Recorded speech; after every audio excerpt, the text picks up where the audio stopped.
Hello and welcome to our second last day, I believe, of the stages. And every time, I really should fix this, but I'm not going to because I'm lazy. We have, of course, two sets of matches today. Three battles now, and three battles. 4 hours from now. I think I'll have to check that. Our first set of battles are between Obscuros and PokeSaga. I will need to check the exact numbers on where these teams are standing, but I do recall that Obscuros is in a very rough place. They still have the possibility to qualify if they win all three of their matches today.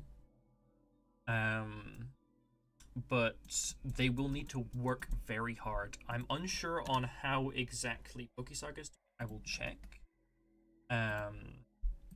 We do have a Hisuian Samurott and Corviknight lead. The Hisuian Samurott does choose to switch out, and the Corviknight goes for. They both go for Flip Turn and U-Turn respectively. The Samurott taking Rocky Helmet chip damage. The Samurott likely not wanting to stay in against the Corviknight in case it is a Iron Press set, as it would be able to hardball it and heavily damage it as the Sableye comes in. Oh, this isn't a stall team, is it? It might be a stall team.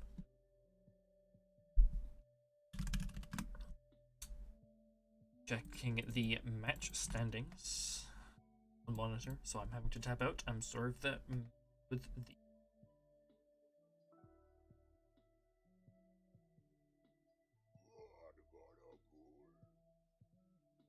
PokeSaga is currently seeded 14th with 3 losses and 3 wins. If they lose all of their matches today, they will be pushed out of the top 16 and they will be pushed out of qualifying. So both teams need to fight their hardest because Obscuros needs to win all their matches and PokeSaga needs not to lose them.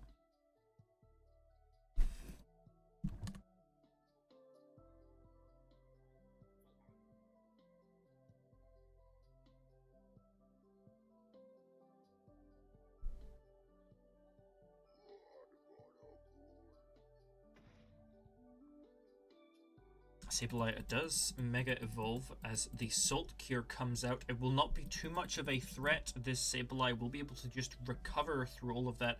Going for the knockoff, it's a crit actually, doing fairly respectable damage, knocking off Garganacle's leftovers.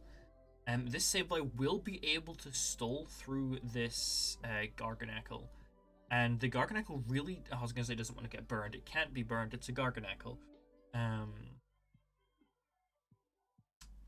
I think both Pokemon here, I can't recall. I'm fairly sure Garganacle gets Recover, I think. If it does, both of these Pokemon kind of just hard wall each other. It's very possible the Mega Sableye just came in to get the knockoff as the Heatran comes in. Garganacle going for the Recover. The Heatran will have to be careful here. It is not a air balloon Heatran. I do believe Garganacle gets and runs Earthquake. So this Heatran will have to be careful. I don't know if an Earth Power here from Heatran one-shots Garganacle. I don't think so. Garganacle is a very beefy Pokemon.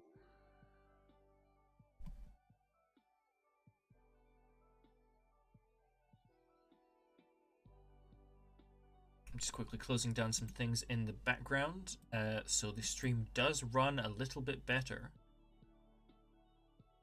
The Alomomola comes in, Heatran setting Stealth Rock, not scared of what that Garganacle can do. The Heatran actually going for the taunt, as Alomomola decides to just flip turn straight out, doing a chunk of damage and pivoting into something that can likely deal with this Heatran a bit better.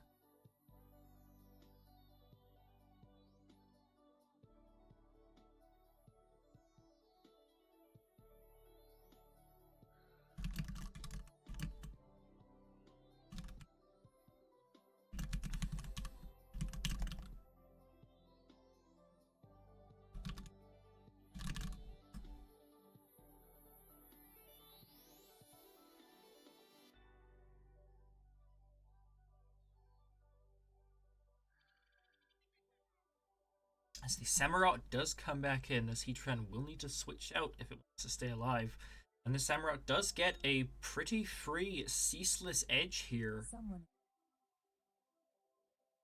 As a delivery at my house arrives. I don't know if my mic picked that up.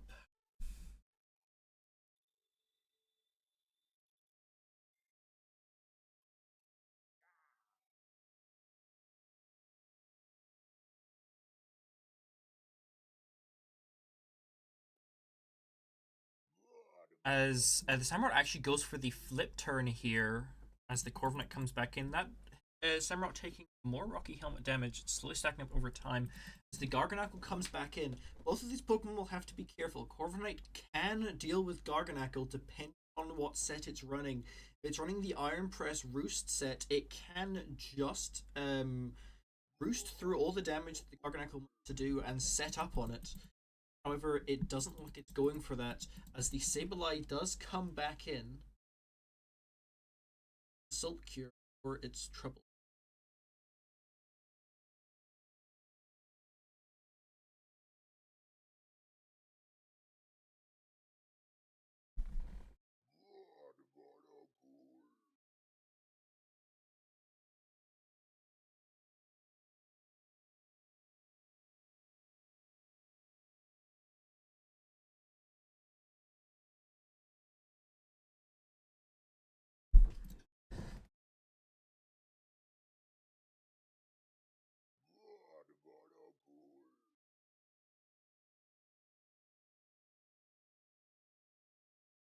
As the Garganacl will switch into the Alomomola, the Sableye taking the opportunity to recover.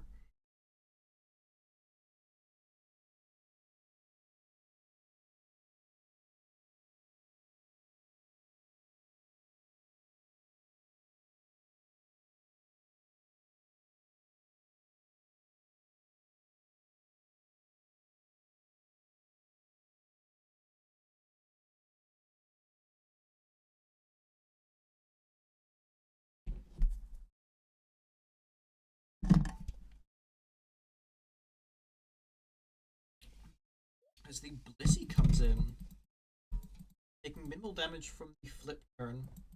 Flip turning there is actually quite a good choice because it does allow something else to come in against this Blissey that will likely be able to threaten it out as the Garganacl. Garganacl will be able to threaten damage on this Blissey, but notably, the Blissey cannot toxic this Garganacl due to purifying salts. So although neither Pokemon really threaten each other here right now, the Blissey will likely have to switch out due to its inability to really do high damage. The Sableye comes back in. So we do have a Mega Sableye, we do have a Blissey, we do have a Corviknight. This is a stall team, so this match may last a while. Stall matches tend to go on for quite a while. Most of the stall matches we've actually had have been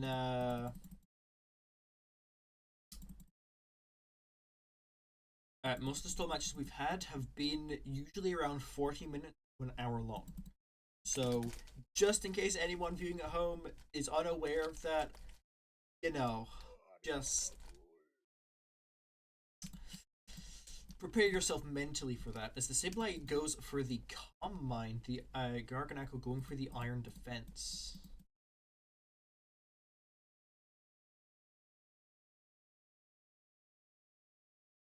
Both Pokemon seemingly wishing to double down on this engagement.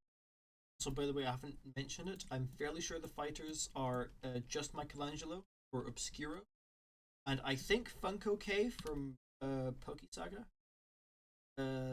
Yes, it is Funko K.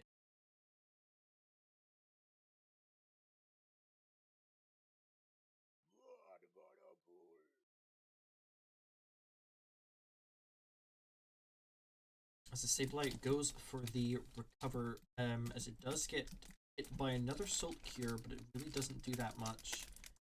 Another Pokemon can break through each other quickly here. What's likely wanting to happen is this Sableye is going to set up. Oh, already has a bit going for the Dark Pulse. It doesn't do that much though. You're going to need to set up more than that. It does also appear. Never mind. I was gonna say the Sableye fast. Oh no, yeah, the Garganacl is faster, so the Dark Pulse flinches will not matter here. Both Pokemon going for recover. I expect to see another Calm Mind come out of this Sableye, as it does want to get that special attack stat higher to really threaten this.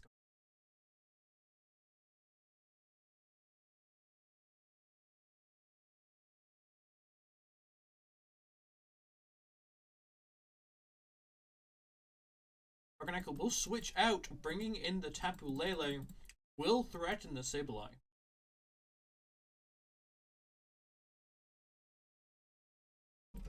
Blissey is the usual switch into this. Does Funkogave predict that and go for a Psyshock or Focus Blast? Or do they just play play it safe and out this Sableye and go with the Moonblast? Sorry, I swallowed something I shouldn't have apparently.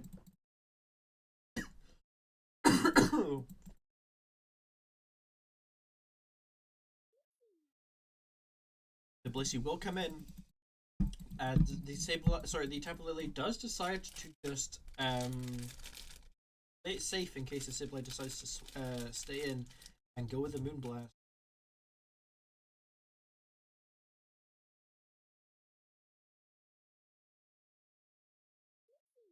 Blissey taking minimal damage here and will threaten this Tapu Lele and being able to stall it out. The question is, this Tapu Lele is not scarfed.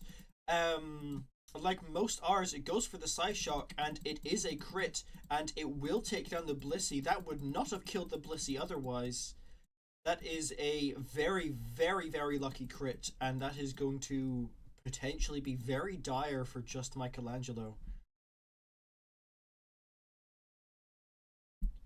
Losing that Blissey is the best special wall that exists. Almost no especially offensive Pokemon can break through it, and unless you get a lucky crit on something like Psyshock.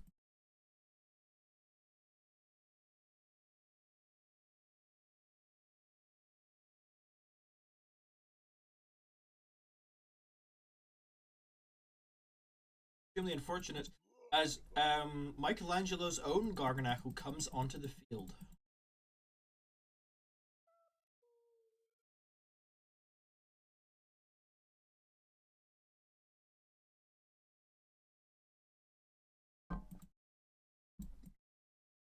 Michelangelo now does know that this Tapu Lele is not scarfed, meaning it's possibly running a more defensive set, and also possibly running a Zed Stone.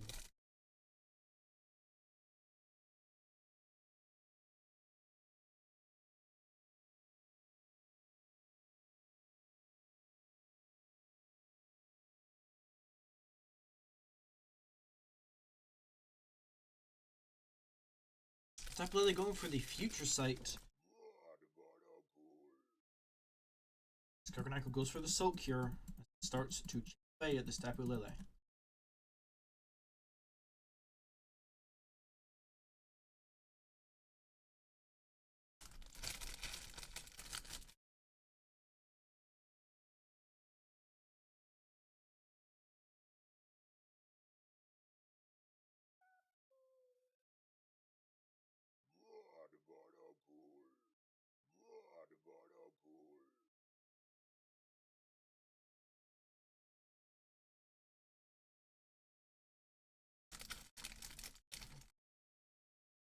The opposing side Tapu Lele will switch out, bringing in their own Garganacl, forcing the other Garganacl out as the Sableye comes back in.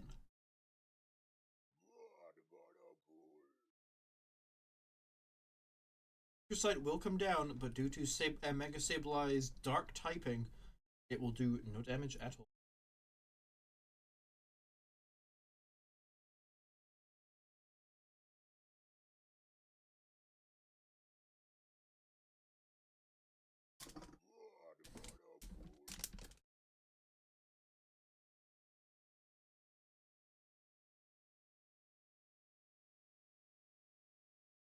The Alumamola comes in.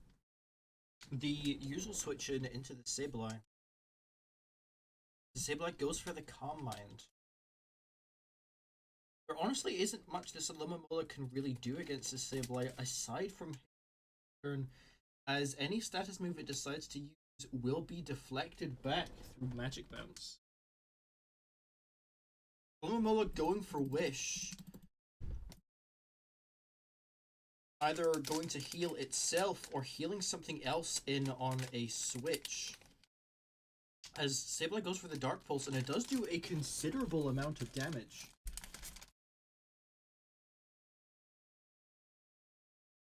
The Tapu Lele very well may come back in. It was at half health last time we saw it. This Wish will bring it back to full.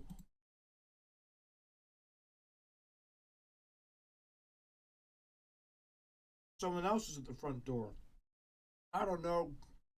I don't know if you heard that. I have an Alexa that's above my computer and it says door rings.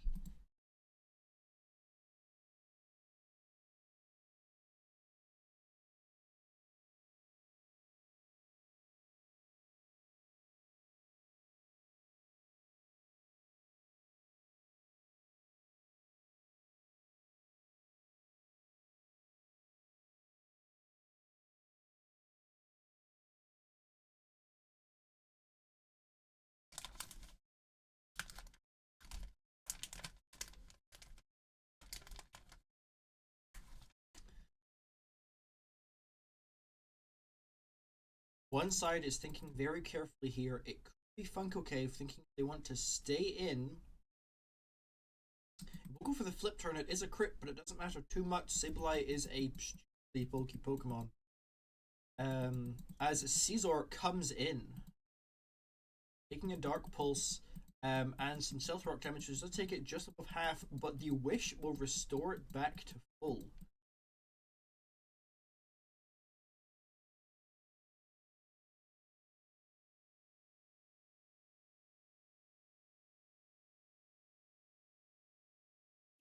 The Sableye is very possibly in danger.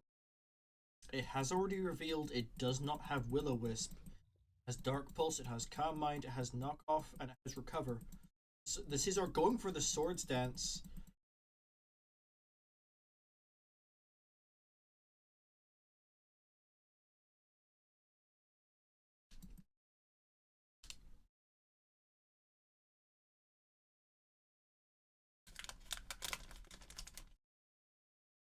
The Scizor may even be able to Swords Dance again quite easily here.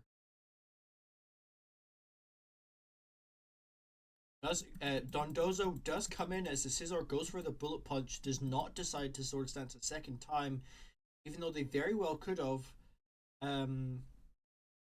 See, Dondozo does come in. This, of course, is an unaware Dondozo, so any stat boosts that this Mega Scizor gets will be completely ignored. This Dondozo will not be able to break through this. Sorry, this Scizor will not be able to break through this Dondozo.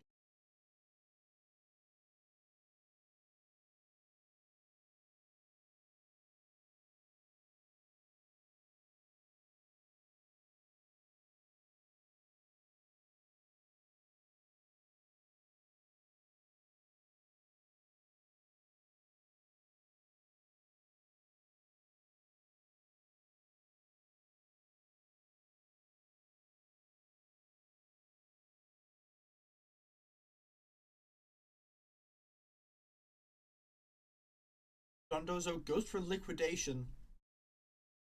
As the Alumamola comes in, the Dondozo does take a bit of Rocky Helmet damage.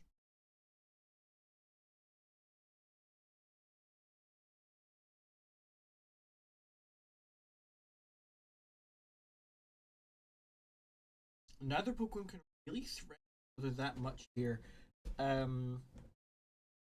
As Dondozo usually running a rest sleep talk set, will be able to just rest through any toxics and any damage full stop. Where this Alumamola will just be able to wish protect through One of these Pokemon will be able to break through each other.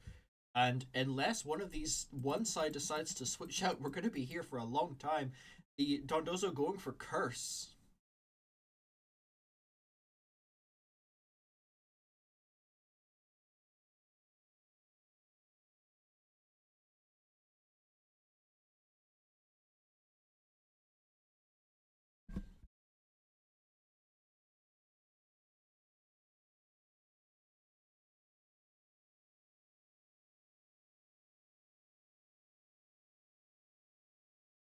Dondozo does get Toxic, will force it to rest at some point. As it goes for liquidation, doing a bigger chunk than before, but still not a huge amount, as the will just wish through all of it.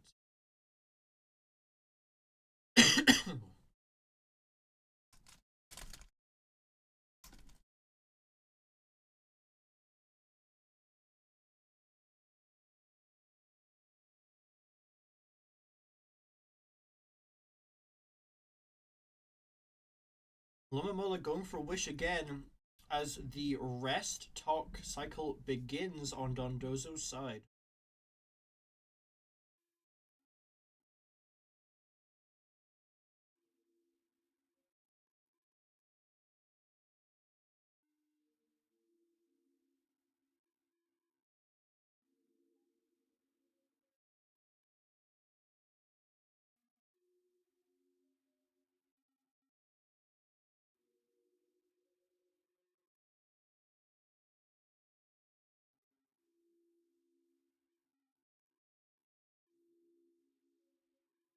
Lomamola deciding to flip out.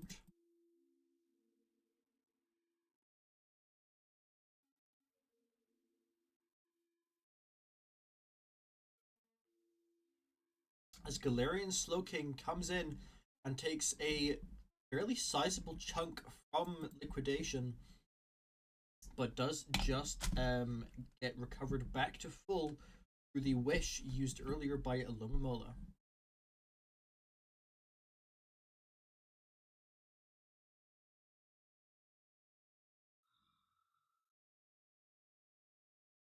The Dondozo will be forced out by the special attack Slowking as Heatran does come back in. Does threaten this Slowking.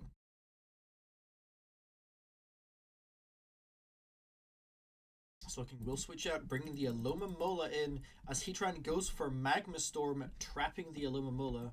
It will be forced to flip turn sooner or later. Granted, Heatran doesn't necessarily threaten Alomomola that much. Heatran going for Earth Power actually does a sizable amount as Alomomola does flip turn, doing a small amount of damage on the Heatran. Keep in mind that damage on the Alomomola doesn't matter too much as it does have Regenerator, as the Slowking will come back in. Also, keep in mind, any damage done on this Heatran is permanent. It doesn't have any means of recovery aside from its leftovers, which will only allow it to regen a small amount of health at the end of every.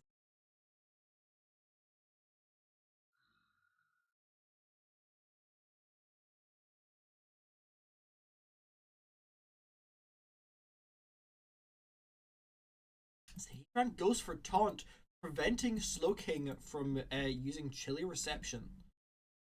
This could be bad, as if the Heatran uses Magma Storm this turn, it will trap the Slowking and it will be unable to switch out, especially with that taunt preventing Chilly Reception. I expect a hard switch from the Slowking here. Into something that can better deal with this Heatran, perhaps the Hisuian Samurott we saw earlier.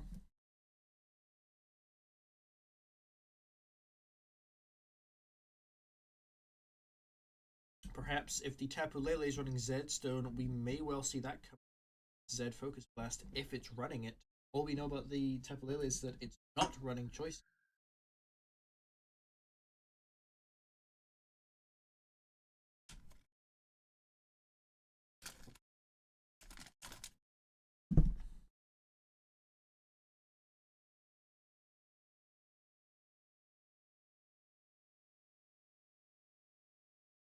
believe Funko Cave is thinking.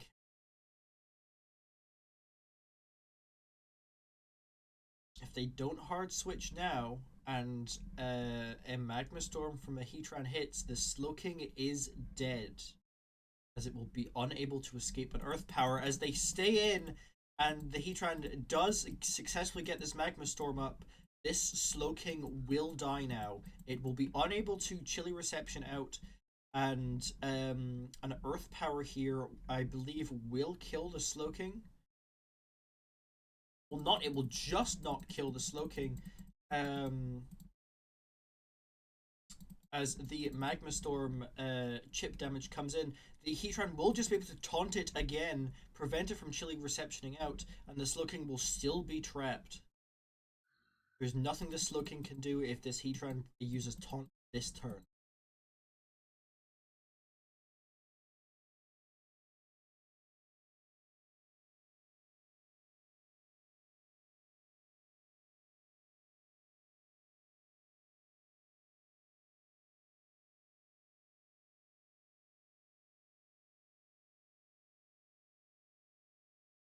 And notably, with all these turns passing, the Heatran has had more and more and more turns where it has taken little to no damage, and it has been able to just leftovers regenerate higher and higher. As the Heatran goes for the taunt again, Slowking will be unable to use Chilly Reception. It will now die. The Slowking will be taken down by this Heatran, which is very big, as that may well be one of the few things that can threaten the Dondozo. The only other thing that can threaten that Dondozo on just Michelangelo's side is the Tapu Lele.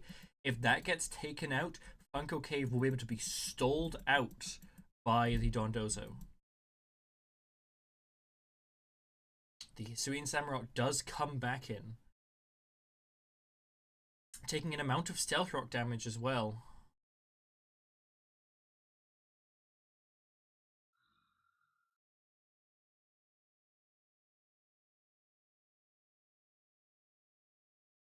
Will force this Heatran out. Unless just Michelangelo doesn't have something that they can comfortably switch into this Samurott, which I believe they should. The Dondozo absolutely can, and I think they still have one Pokemon we haven't seen yet that may be able to switch into it as well.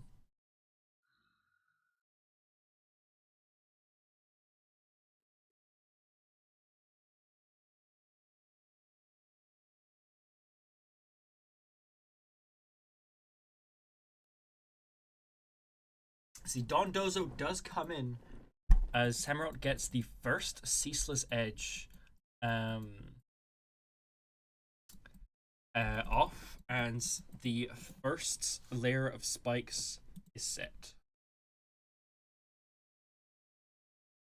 Keep in mind, this Samurott really cannot do much damage to this Dondozo. It is a stupidly big physical bull as the Alumamola comes in, and the Dondozo, its Sleep Talk does trigger Liquidation.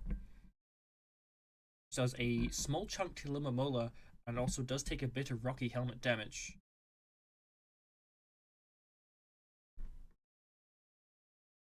Keep in mind, this Alumamola will not be able to break through this Dondozo. The Dondozo will be able to just Sleep Talk cycle until the Alumamola dies, but the Dondozo will switch out, bringing the Corviknight in.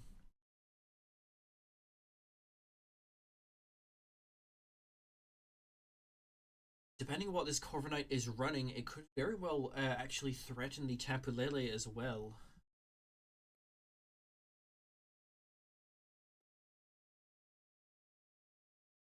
Not entirely sure what it's running that could force an Alumamola out. But this Alumamola has a choice. It could protect, which it does. It's going to say it can either protect to get the wish itself, or it could switch out, giving the wish to something else. But it will protect, and it will wish itself back up almost to full as the Corviknight goes for the Roost, bringing itself back to 100%. There have been a couple big strides made in this game so far. Funko Cave losing that Galarian Slowking is very bad. But also, just Michelangelo losing that Blissey to the unlucky crit earlier is also very bad. Um, Neither teams are in a place they want to be, but that does very much mean that both teams are still very much an equal foot. The Corviknight Knight does U-turn out, taking Rocky Helmet chip as the Dondozo comes back in, taking spikes damage, as the Alumamola sets up Wish again.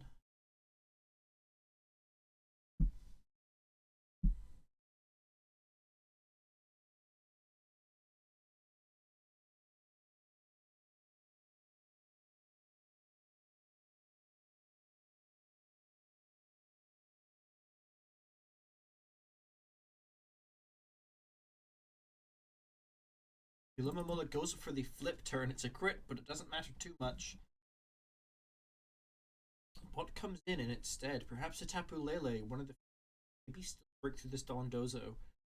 The Dondozo seems to be built as a physical wall, not a special wall, which is why the Galarian Slowking forced it out earlier. So Tapu Lele does come in and it takes a liquidation and dies. That is very big. Losing that Tapu Lele is going to be very bad for Funko Cave, as that Tapu Lele was the last thing that could comfortably actually break through this Dondozo as the Garganackle comes in.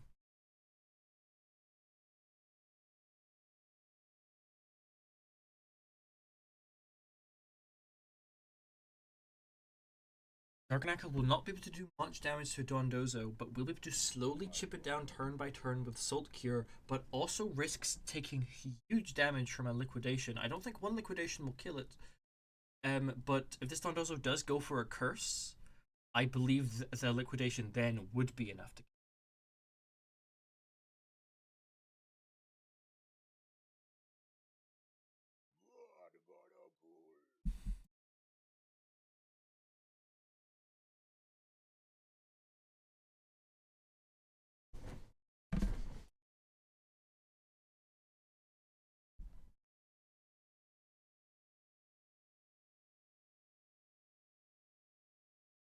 Also going for the liquidation, brings the Garganackle very low. Garganackle will actually be threatened out this turn as it is slower and it cannot go for the recover. I assume the Alumamola is going to come back in. It does, as Dondozo goes for rest, knowing it threatens out that Garganackle.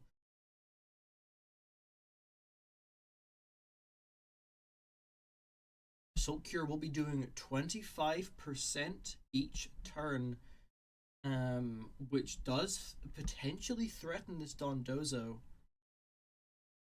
However, keep in mind this Dondozo does have leftovers, but it doesn't matter. The Dondozo switches out, bringing the opposing side Garganackle in, potentially hoping to threaten this Alumamola as it goes for the flip turn, doing very little damage to the Garganackle as the opposing side Hisuian Samurott comes in, taking a Salt Cure, and actually would have died if it wasn't for that wish.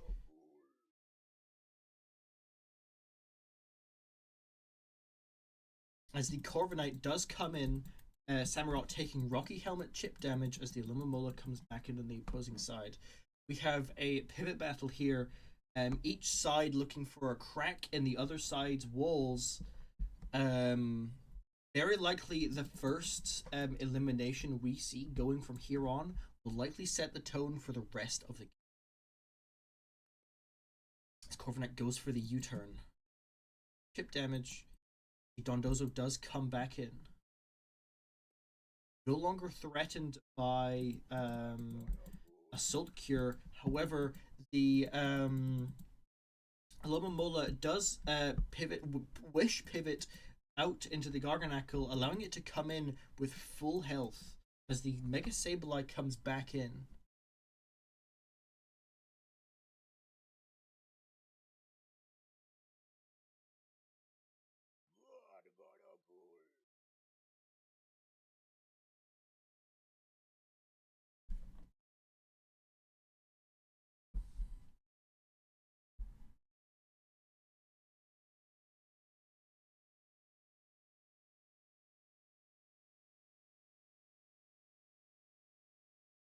Garganackle goes for the Salt Cure. Much. Expect the Sableye goes for the knockoff. It is a crit. But the Garganackle's item was knocked off a while ago. Garganackle goes for recover. Sableye also goes for recover.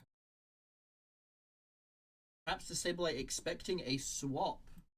But went for the knockoff. Going for Calm Mind. Of course, now purely and only for that special attack increase. I don't believe there's a single special attack move left on Funko Cave's side. As the Tapu Lele is dead, as well as the Galarian Slowking.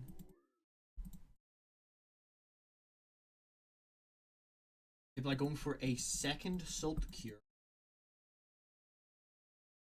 Or say by going for a second Calm Mind, taking another Salt Cure.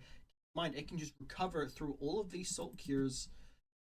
It really doesn't care too much, and it's at the point where it can now threaten this Garganackle with raw damage, as well as potentially the Alomomola if it wants to switch in, as the Alomomola has not been able to get a wish itself in quite a few turns, as it keeps passing off the wishes to other Pokemon.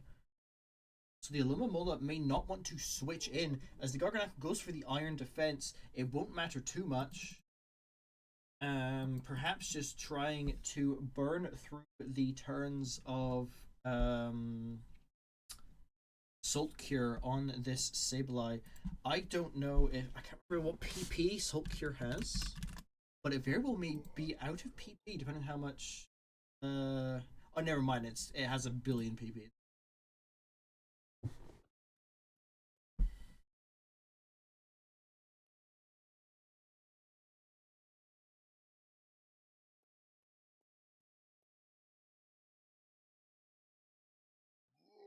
We are now at the 40-minute mark.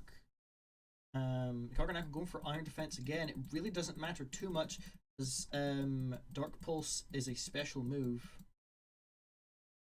Dark Pulse comes out. It does just under half. Another Calm Mind or two will be required to break through a Calm Mind, a recover. As the Sableye takes another Salt Cure. I don't know how many recovers this Sableye has, but it is going to be running out soon. It's used quite a few already.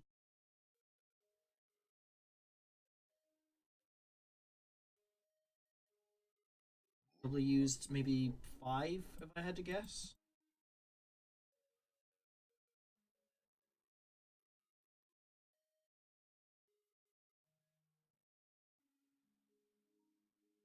One more Calm Mind will absolutely be enough to do about 66% maybe, if I had to guess. Which will be enough to slowly break through that Garganackle. Who's winning? Currently, neither teams are winning. If I had to say, I would say currently Obscuros is on the has the upper hand. Which is just Michelangelo, which is the Sableye user currently. The Samurott does come in, Sableye restoring itself back to full. And this Samurott threatened this Sableye enough for it to want to switch. Sableye has used a lot of recovers and a lot of Calm Minds and a lot of resources to bring it to where it currently is. Does it want to get rid of all of that? Or can it wall this Samurott? Samurott going for the Aqua Cutter. It does a large amount of damage, but not enough, as the Dark Pulse comes out from the Sableye, breaking through the Samurott. That's another Pokemon lost on Funko Cave's side. We have the Alomomola, and we have the Garganackle still. I think there might be one thing. Lost 3, the Tapu Lele, the Galarian Slowking.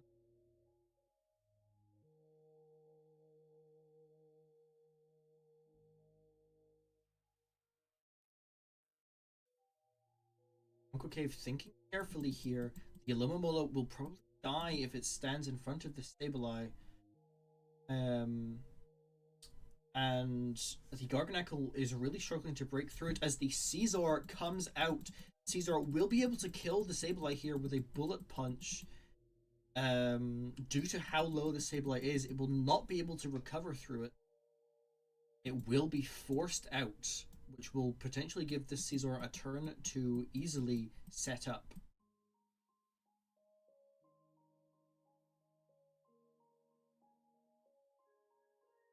We may see the Dondozo come in. We may also see the Heatran come in.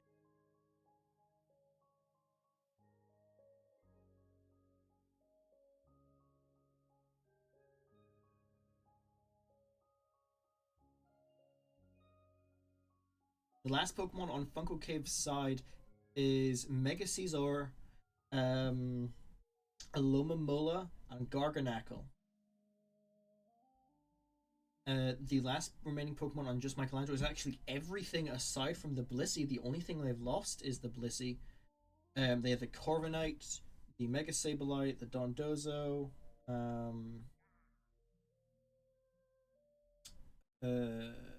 and something else that I can't remember.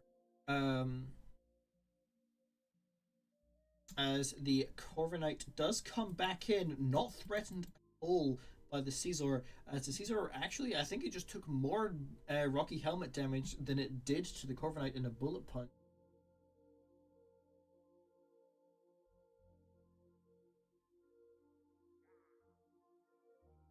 As the Alomomola will come back in, as the Corviknight defogs, clearing the spikes that were set earlier by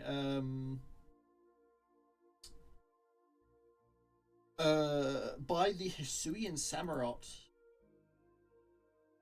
will allow other Pokemon like the Dondozo to come in considerably safer.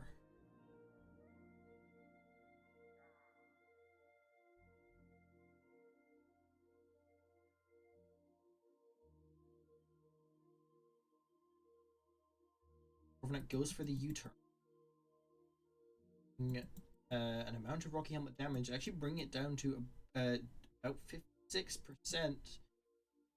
It is slowly getting into ranges that it doesn't want to be.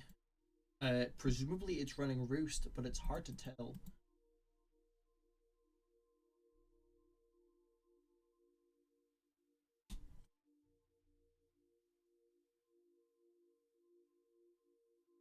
The Sableye comes back in, and the Alomomola going for the turn does take it out. It's quite bad on just Michelangelo's side. However, the Alomomola is now flipping out into the Garganacl, or the Caesar. It could go either or. Either way, in a 1v1, depending on what that Garganacl is running, a Heatran here very well threaten both of them. But also, you might want to keep that Heatran alive to deal with the Caesar.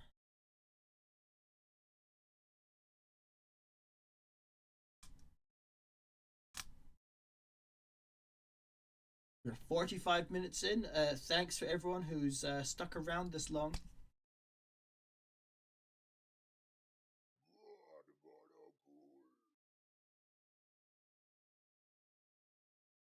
Heatran does come in, presuming here that the Garganacl is not running Earthquake, or if it is, perhaps allowing something else to come in on, such as the getting information. As the Garganacl actually switches out, likely meaning that it is not running Earthquake, meaning that if this Alomomola dies, this Heatran has free reign of the battlefield, as it can take out the Garganacl and it can also take out the Caesar.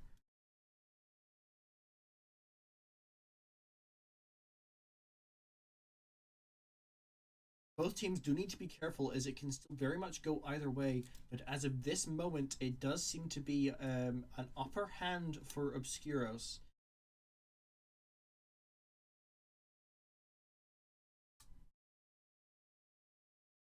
Goes for Magma Storm, trapping in the Alomomola, which is presumably going to go for a flip turn, as that's all it can use.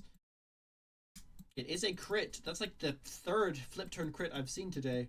Does do a considerable amount of damage to the Heatran.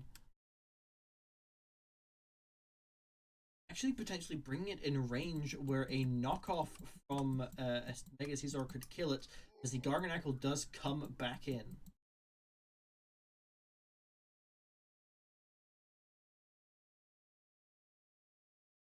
Lumamola also comes back in, going for the taunt again. Meaning all it can do is flip again. As the Corviknight does come in, Lumamola taking a small amount of Rocky Helmet damage. Both teams just pivoting around each other, trying to find a gap.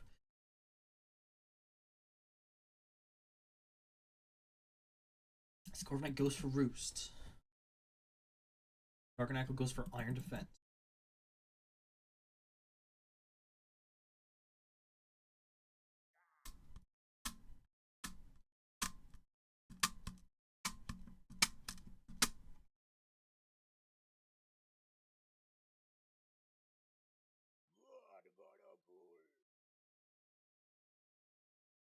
By going for the U-turn, it doesn't do damage, but I think they're, you know, you might as well. It does a small amount of chip damage.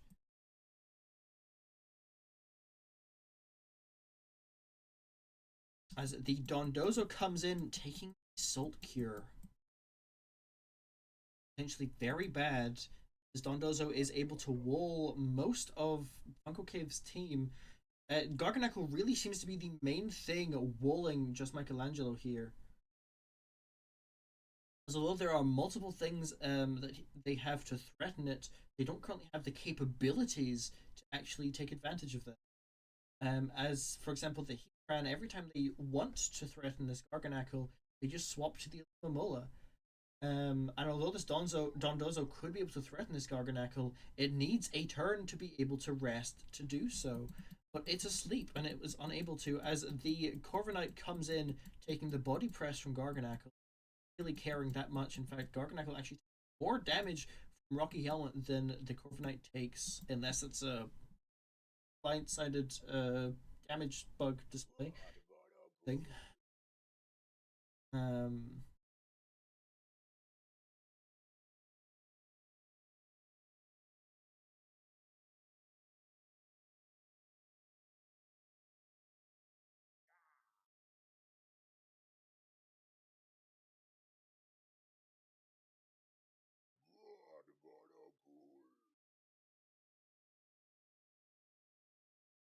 The U-turn again.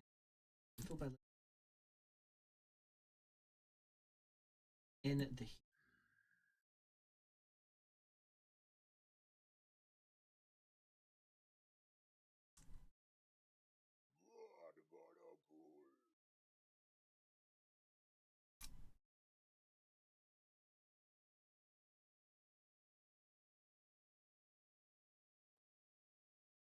Oh, it seems to have a crash.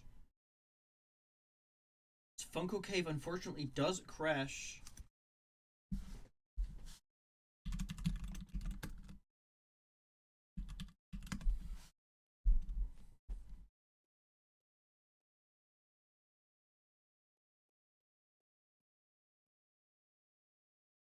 We'll have to see exactly what the refs want to do here.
Alright, stream is gonna have a slight drop in quality here. I'm rewinding it to check.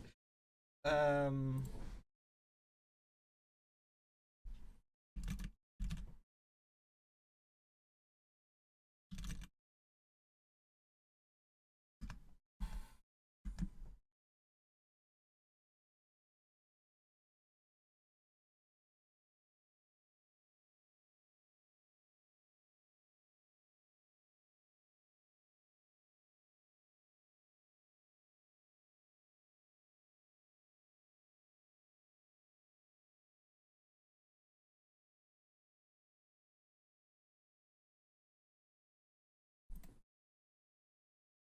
396.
Couple of stream difficulties here, folks. I'm going to need to I'm going to close this down so the stream doesn't utterly shit itself.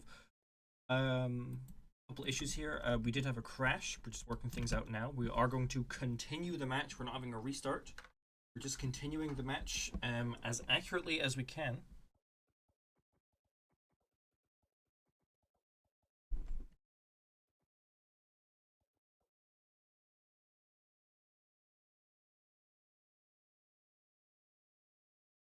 And we are 3 minutes away from an hour, folks.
Right, the match is going to continue any moment now. Sorry for the hold up, folks. I know this is a long match, and you know, a crash in a long match is really rough, but it's better than having to do a full restart. Um,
Entire time. I've been fucking muted this entire time. I've been muted this entire time. Oh my god.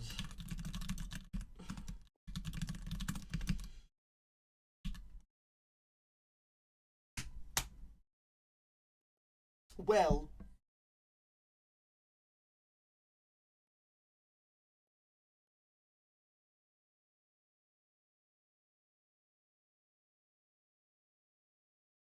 just Michelangelo does walk away with that first victory. I'm so sorry. I was commentating to no one. My mic was muted. Um. Uh. Just Michelangelo does walk away with that first victory. Going for Obscuros. This is a victory they desperately need. I will remind you that if Obscuros wants to qualify, I believe they need to win all three of their matches today. And they have just won the first match. And once again, on the opposing side, PokeSaga, if they lose all three of their matches today, there's a very good chance they're actually going to be pushed out of the qualifying. So both teams want to fight their hardest, as PokeSaga cannot afford to lose all their matches. Obscuros cannot afford to lose any of them at all, I believe. As our next match will come up very soon. Our second match, we are an hour and a half in. And second match is only just about to start. As I do believe, at least from the look of it, we have Clocker on the side of Obscuros. And I don't know who we have on the side of PokeSaga.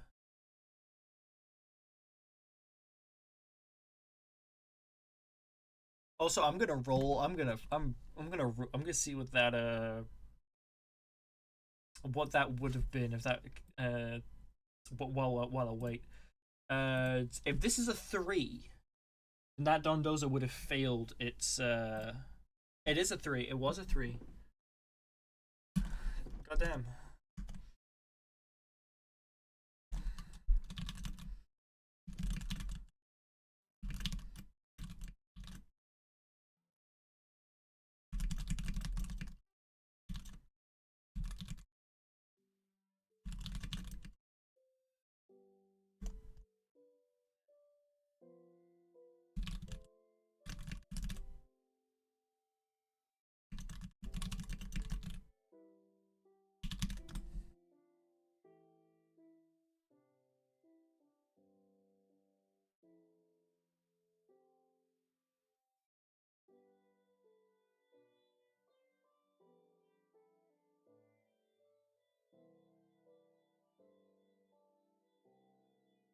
The battle does begin.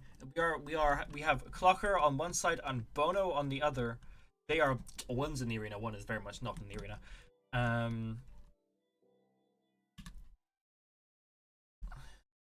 We have a Rillaboom and Melmetal lead. We will have to restart because Bono, I think, is not selected all. Yeah.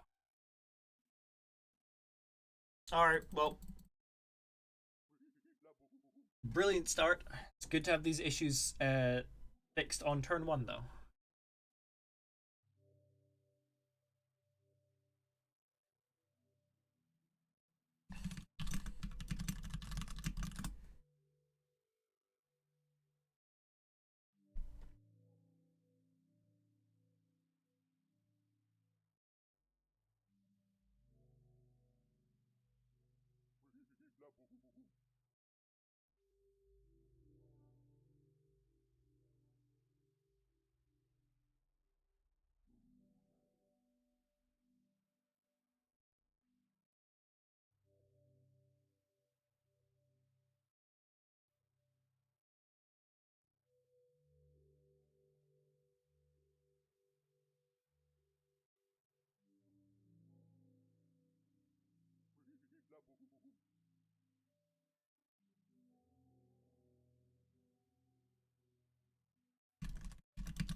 I didn't just destroy the fucking stream, did I? We are gonna have a restart as we have a slight issue, but nothing that cannot be fixed.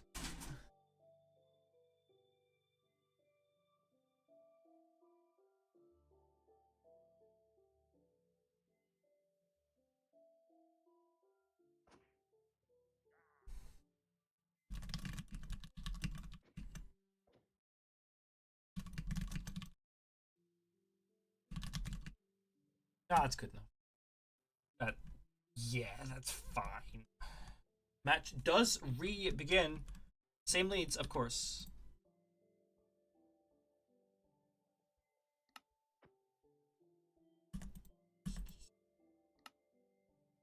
See what I was expecting last time? I don't want to. There we go. So we do have a Rillaboom and a Melmetal lead. This Rillaboom likely doesn't want to stay in. It really doesn't like taking huge amounts of damage. And a double Iron Bash will hurt it quite a bit. It won't kill it, but it'll hurt it quite a bit. And it really can't threaten too much damage on this Melmetal. It does go for the U-turn, doing a bit of chip damage and bringing in something else. Oh god, that's...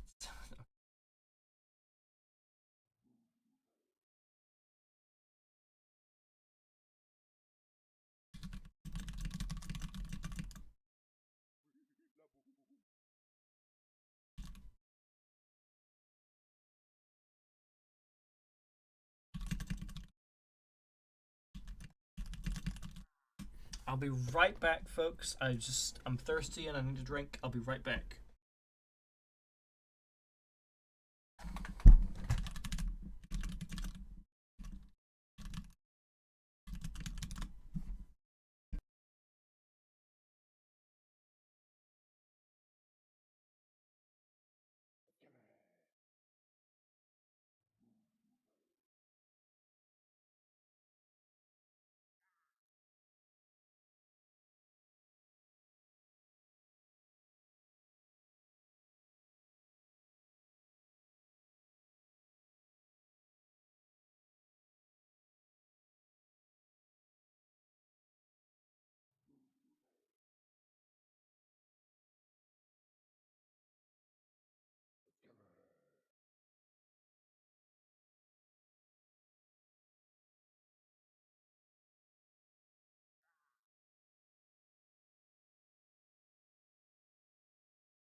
I've returned. I don't know what I've missed, but that Skeledirge is toxic, and we have a Diancie on opposing side. Just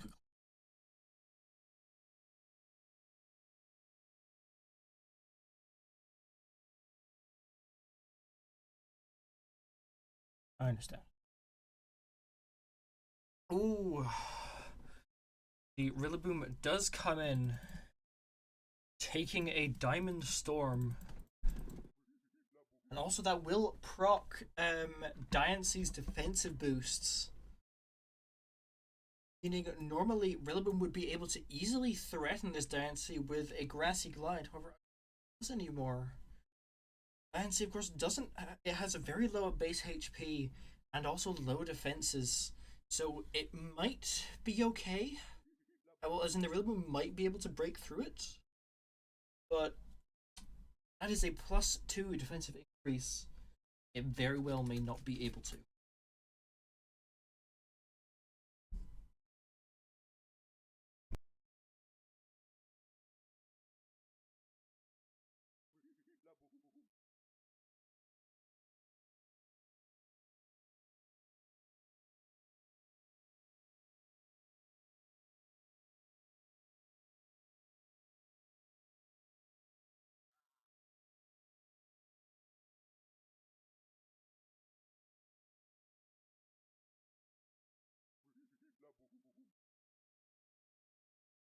I'm assuming that's actually exactly what's happening behind the scenes. I assume both sides probably quickly running calcs to actually see if Grassy Glide kills or not. And actually, it won't even go for a Grassy Glide. Going for something else entirely, which will mean that it dies to a Moonblast as the Garganackle comes out. Diancie very potentially threatens here with an Earth Power.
Diancie actually going for Moonblast again.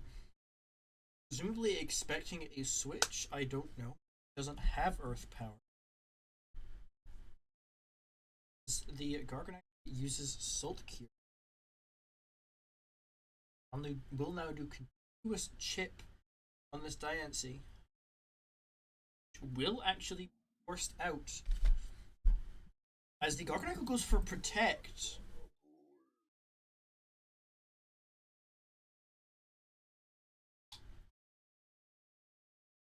Does mean that if it used Salt Cure again, this Melmetal would be Salt cured. But it doesn't come off as the it will go for Protect. I'm trying to just scout out what's happening. Maybe trying to get some health back from leftovers.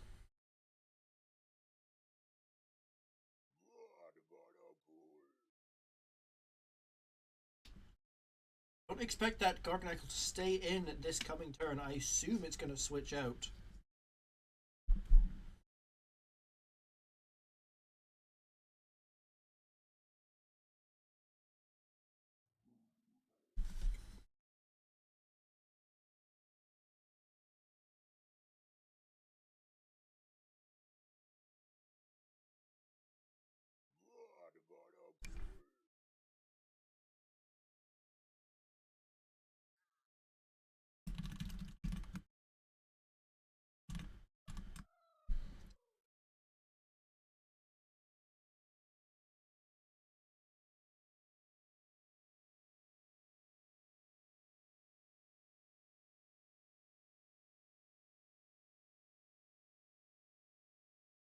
Both teams will actually switch out. Garganackle switching out and bringing in a Tapu Koko. Wait, no, I'm blind. Sorry. The Metal switching out and bringing in the Tapu Koko. And the Garganackle switching into a Loma Mola. Lumimola goes for Protect immediately on that first turn as the typical attempts to go for a U-turn, not actually wanting to stay in, evidently.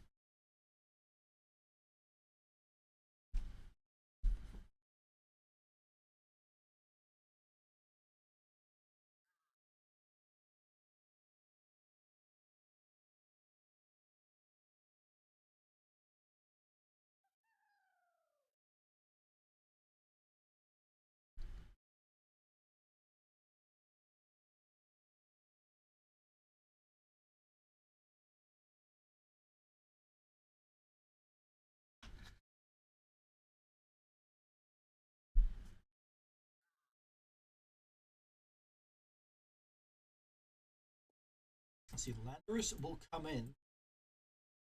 So it does get to U-turn out, but the damage is minimal.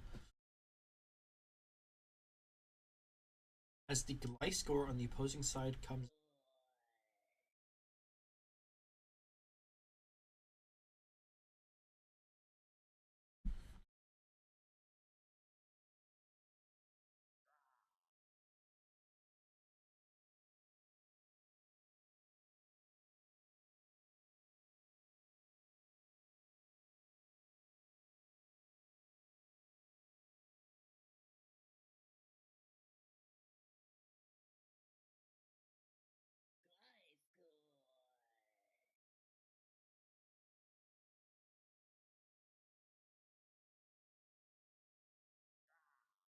Neither Pokemon here really threaten each other.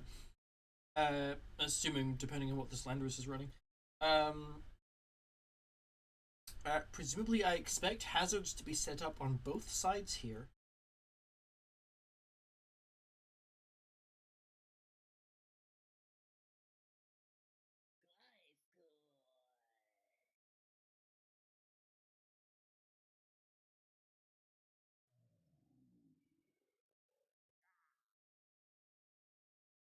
Urim on the other side will come in. Gliscor expecting to switch, going for a U-turn.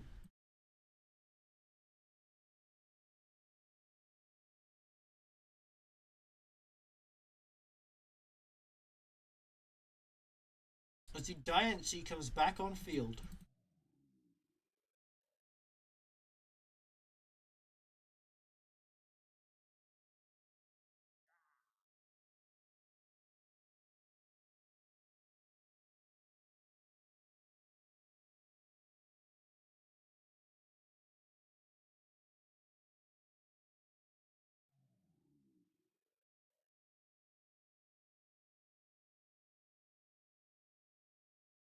Urim will be forced out here, as whether it takes a Diamond Storm or a Moonblast here, either will hurt it significantly.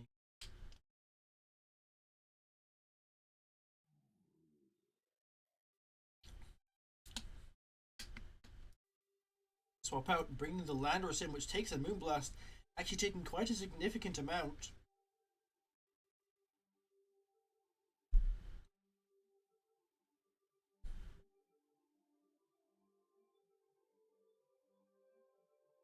Blocker really struggling to make any space here for themselves. Both sides switch to their Alomomolas.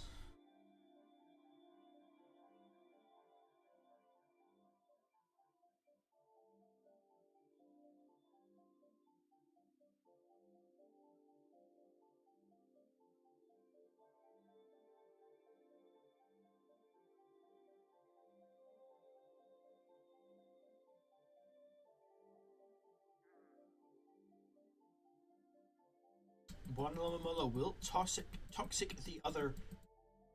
As the other goes for Wish, I believe that is Clocker's Alomomola going for Wish, likely hoping to bring something in with a boost of health as it goes for the flip turn, taking a small amount of Rocky Helmet damage as the other Alomomola goes for Toxic again, toxicing the Kyurem as more and more of Clocker's team gets set on a timer. as Kyurem goes for the substitute, able to do so completely uncontested.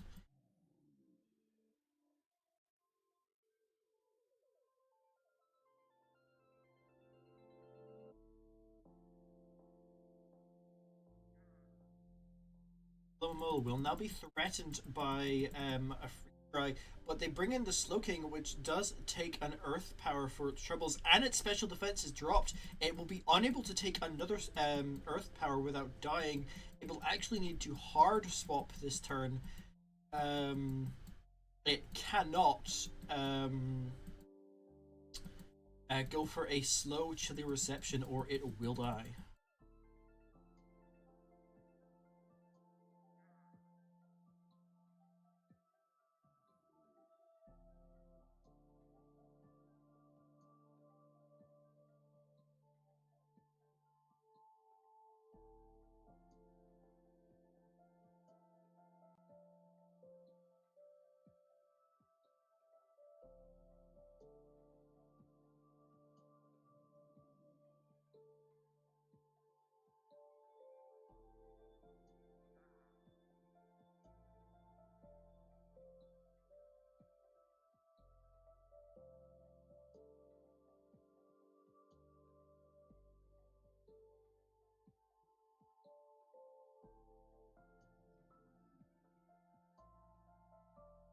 One side thinking carefully here, very possibly Bono, wondering what do they do here? The Slowking can't stay in, but what is the Kyurem going to go for? Is it going to go for an Earth Power? If so, it's going to kill the Slowking, and it may very well kill the Diancie as well.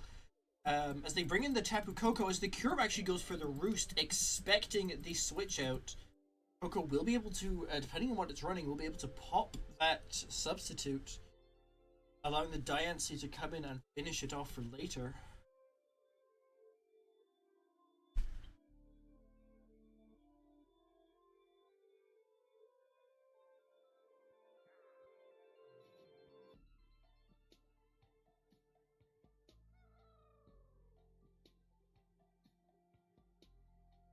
So the Koko does go for the U-turn. It's not enough to break the substitute, as the Slowking does come back in, taking the Earth Power, and this time the special defense drop does not proc, and it doesn't really care. As the Kyurem is taking more and more toxic damage, it will be probably forced out of this turn.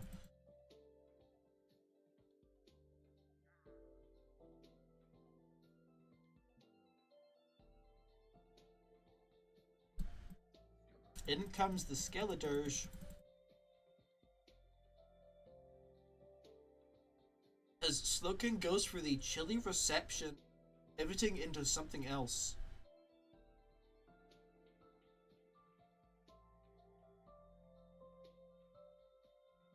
The Diancie comes back in, threatening the Skeledirge.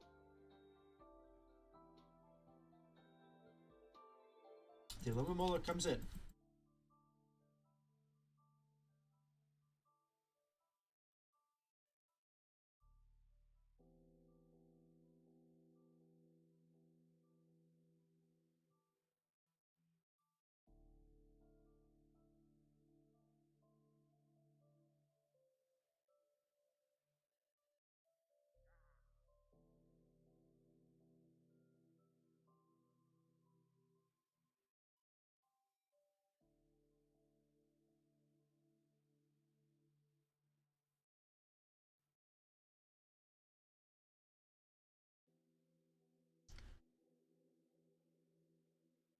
Alomomola does come in on the opposing side as Clocker's Alomomola goes for the flip turn, taking Rocky Helmet Chip.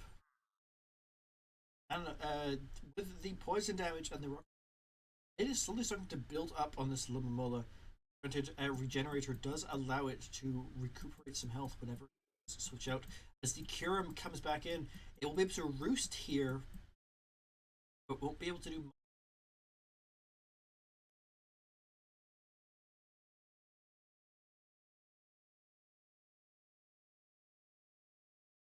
Alomomola going for the protect.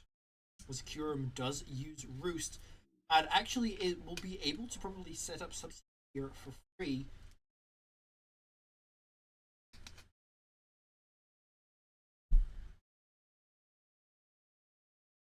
as the Slowking comes back out. Getting dangerously low, will be forced to roost again. That Toxic being very, very bad for it. As the Alumamola comes back in, it's just going to be able to use Protect and stall through even more Toxic turns. Likely forcing this Kyurem out once more. Kyurem goes for Freeze Dry. And it will die to Toxic. Garganacl comes back in. Losing that Kyurem is very bad. Also having lost that I'm not forgetting his name. Rillaboom earlier.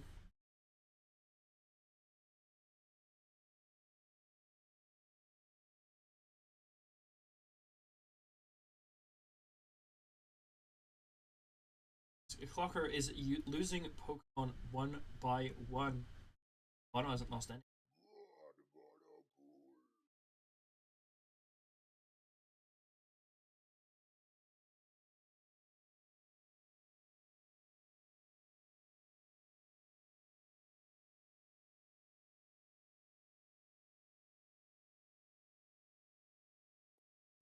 Slowking will go for the chilly reception out as Garganacl goes for the Salt Cure. Melmetal does come in.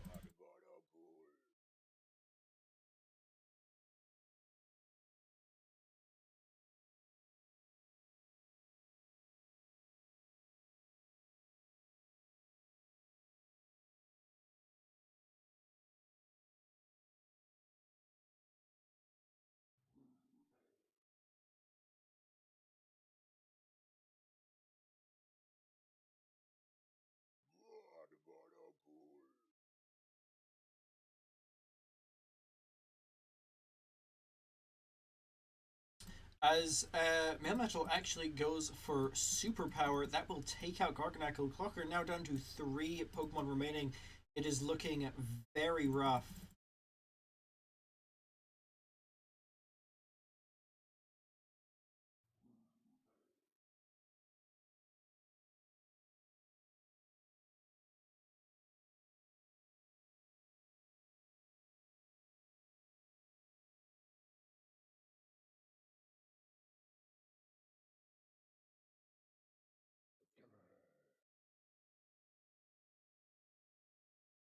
Skeletor's goes for Slack Off. As the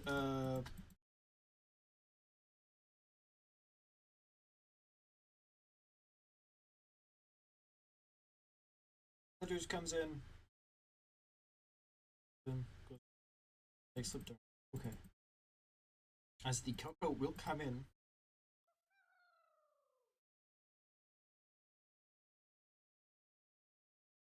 Walker is backed into a corner here. And all of their hard-hitting Pokemon have been removed as the Alumamola dies to the Thunderbolt. That is now 4 Pokemon gone. I do not believe it is possible for Clover to scramble their drag their way out of this. I think Bono has managed to get themselves a definitive win here. Although there are still more turns to go, so we'll have to see. Andre's going for the U-turn, bringing the Skeletors back in. Flip turn damage, not caring too much though. As the Diancie does come.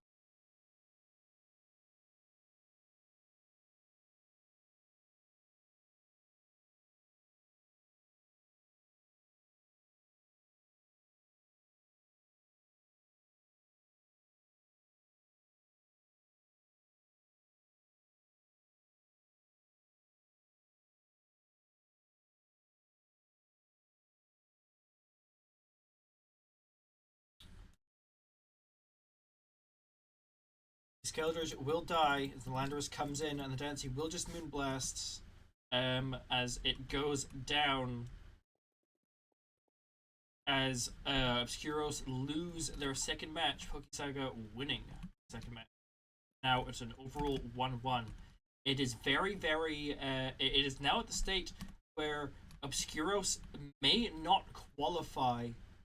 Um, they are now purely depending on how the other teams perform um, in their coming fights to see if they are going to be able to qualify or not. Um, However, one thing is for sure: if they do not win this next match, they will be out qualifications for the knockouts. PokeSaga, however, looking very good with that victory. They will likely be able to stay in the qualifications with that win.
So for this final match, currently in the standings, PokeSaga is 14th overall, and Obscuros is 9th overall. Obscuros could potentially scrape their way into the 16th seed if they win this match, depending on how other teams perform in the upcoming matches, but it doesn't look good for them. However, PokeSaga currently at 14th overall, having lost a match and then won a match, are going to stay around where they are, and it's really going to. This next match is really going to shift things overall. Um, if they are going to be unable to win this match, it is possible that they are pushed out of qualifying, if only just. However, it's also possible that even if they do lose this, they'll be fine. You're just on that border. As is Obscuros. Both teams need to win this match. As it could very, very possibly be that if they don't, they do not qualify for the knockouts. As for our final match of these two teams, we have Inumiku of Obscuros and Goat Moment of PokeSaga.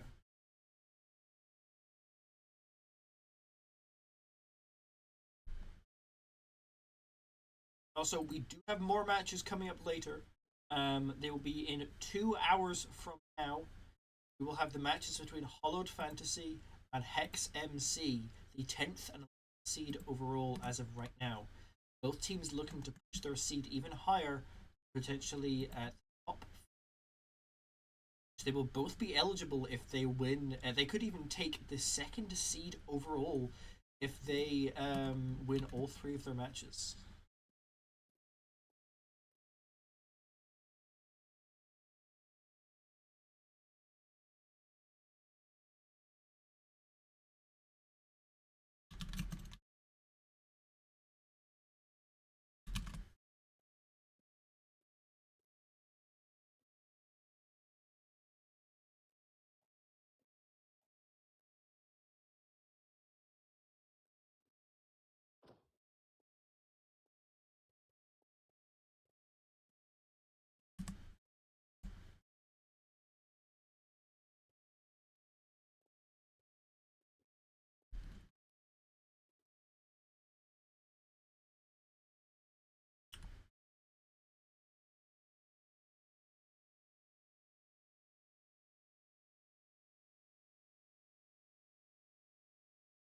Oh, I believe we might be starting.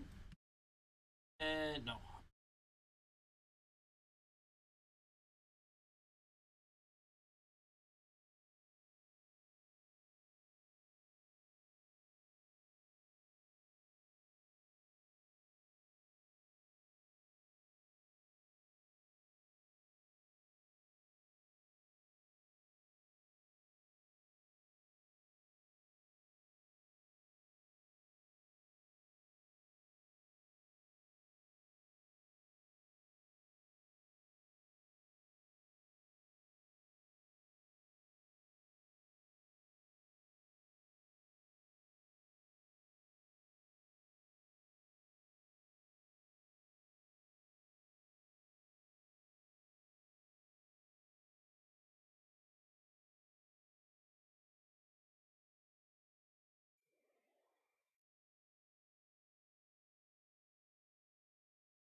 Right, we'll be starting soon.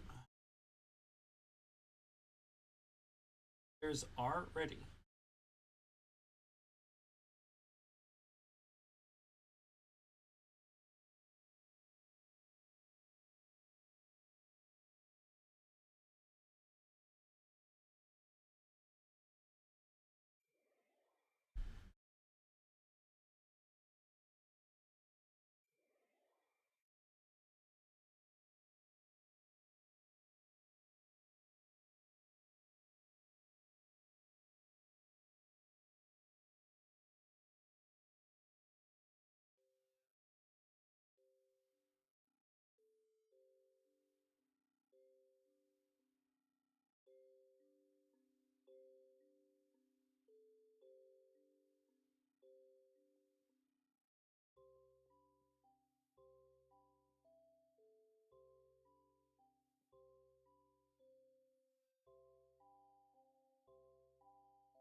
Any moment now.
Are we starting? I don't know if this is official.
Oh, the battle is starting. I don't know if this is official. Um,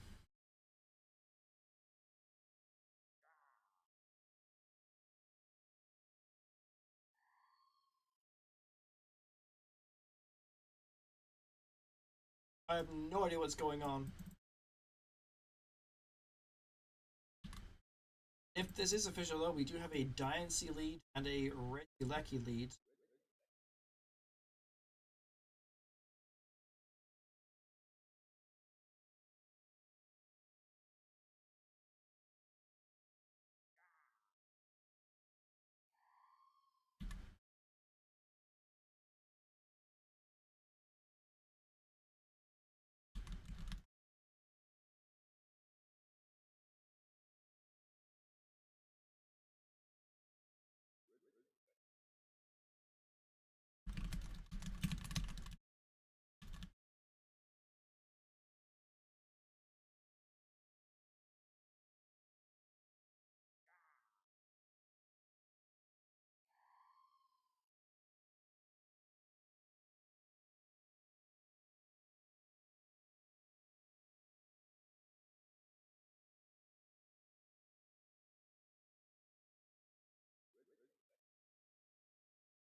Diancie will switch into the Chansey. Switch and not really caring.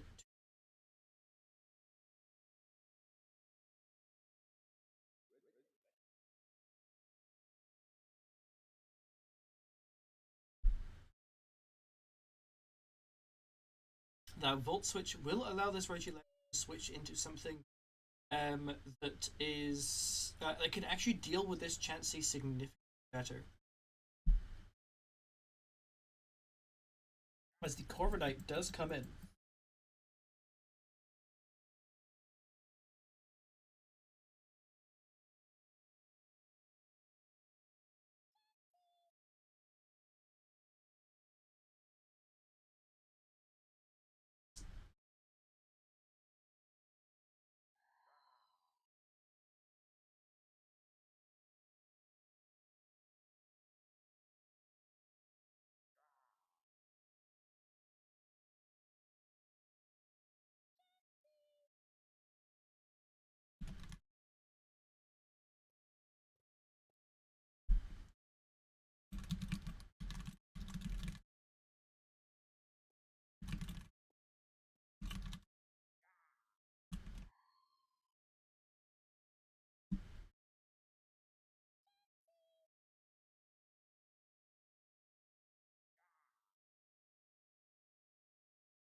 Right, we are having a restart.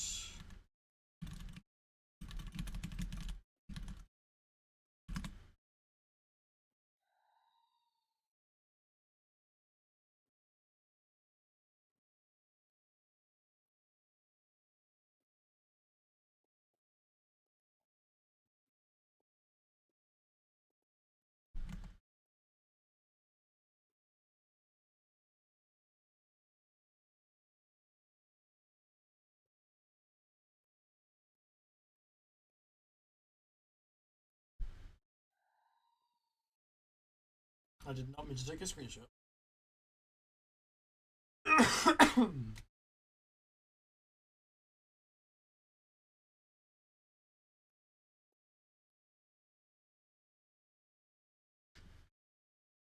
My throat ain't doing good.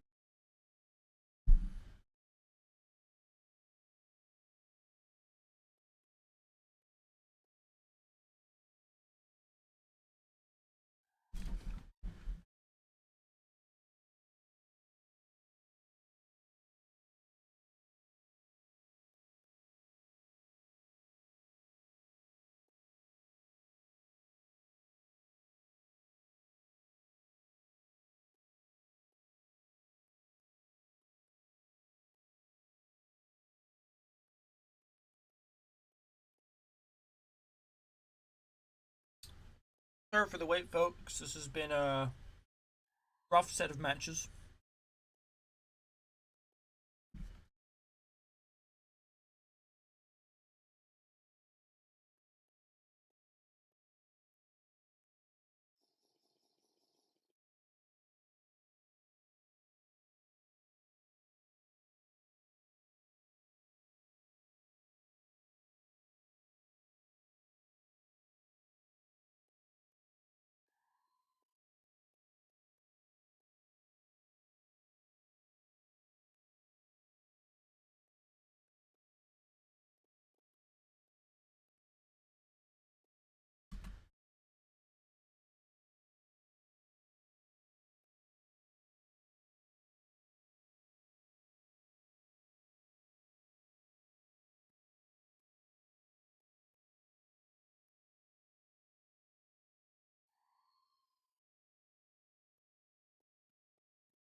It's just one of those days.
Oh well, that's great. Both okay. Both players did just uh disconnect. However, they are coming back, and our referee is back, so that's good. That's 20 minutes of my life gone.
Oh, it looks like we might finally be starting.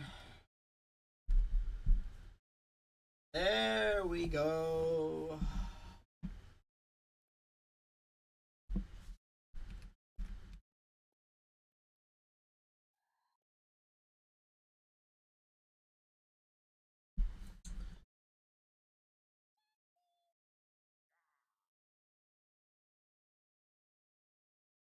As we have obviously the first turn, which is being repeated, the Regieleki versus Fancy and the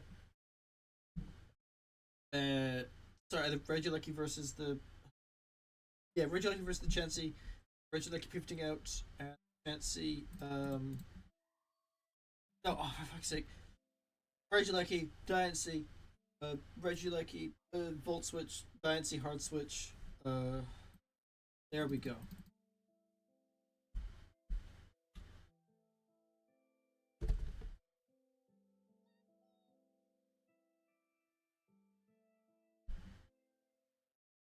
Got there in the end.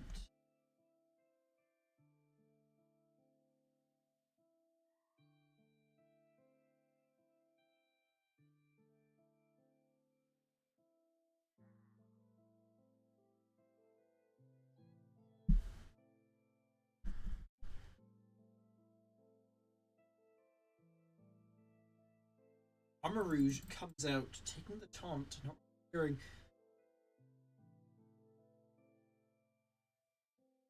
This Corviknight will be forced out now, as the Amarouge can threaten huge damage.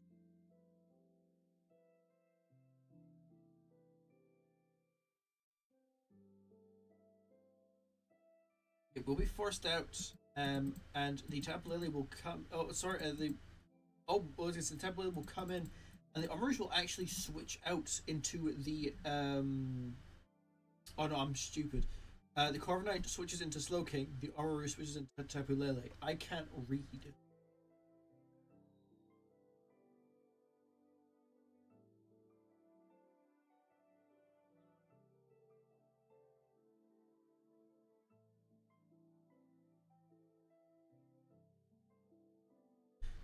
It will switch out back into Chansey as the Slowking will pivot, Chili Reception pivot into the Corviknight. Amarouge comes back in once again, falling for the top.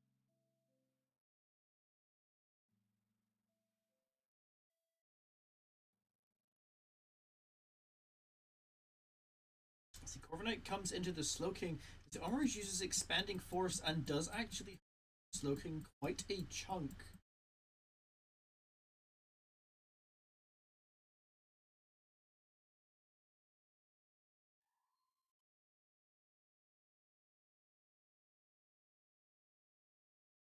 of course, doing more damage on Psychic Terrain.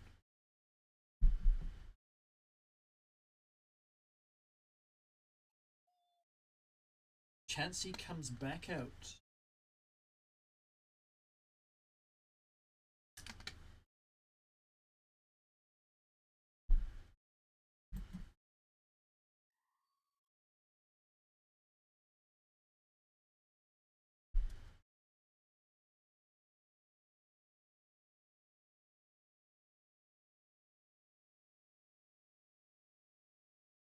As the Great Tusk comes in, very heavily threatening this Chansey, even with Eviolite.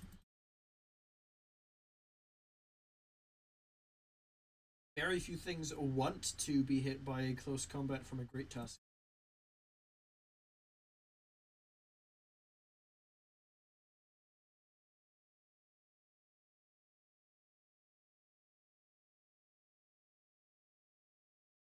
Also, notably, we did not see speed boost, an attack boost, defense boost, anything from this Great Tusk, meaning it is not running booster energy.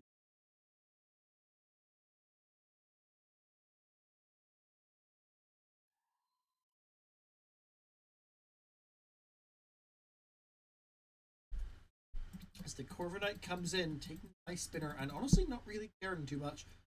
I don't know if Psychic Terrain faded naturally there, or if that was because of Ice Spinner. Either way, Psychic Terrain is gone.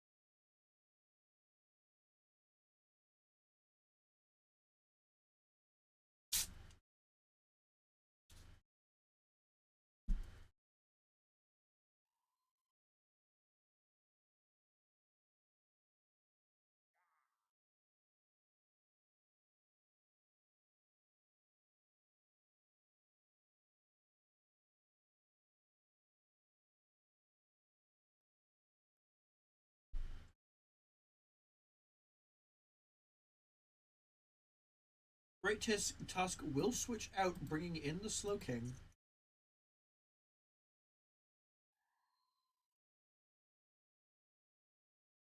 Overnight goes for U-turn. This is going to be a long match. I can already tell you that. Kill it.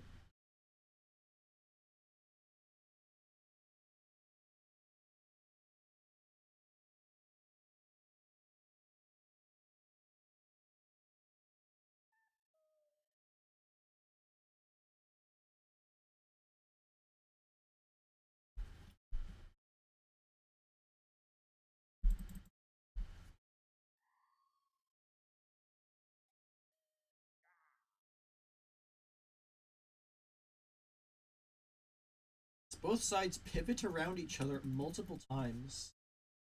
It just keeps happening. Hazards aren't on either side right now, so that doesn't matter too much. Overnight, however, using U-turn there will trigger weak armor. Regieleki comes. I don't know if Armor is faster than Regieleki.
He will come back out. The Regieleki going for the Thunderbolt. looking to actually put that Armor down, but it can't.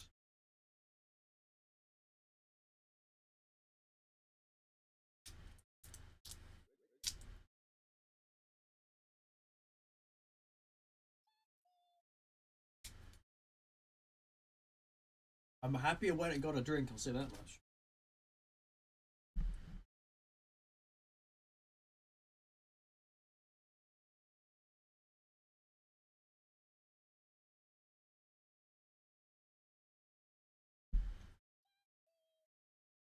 Chansey does go for the slow teleport as the Regieleki will actually hard pivot out, bringing in the Great Risk.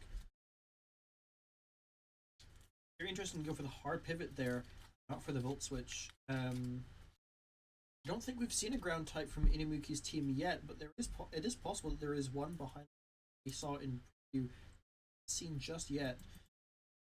As the Diancie will come on field.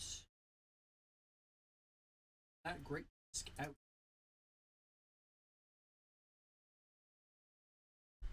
The good thing about Diancie as well is that if a resist doesn't come in,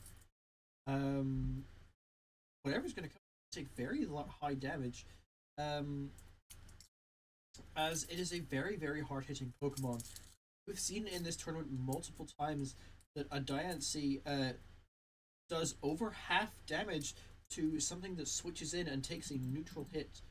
But the Diancie will actually go for Stealth Rock here as the Corviknight comes in, expecting a. That's the most.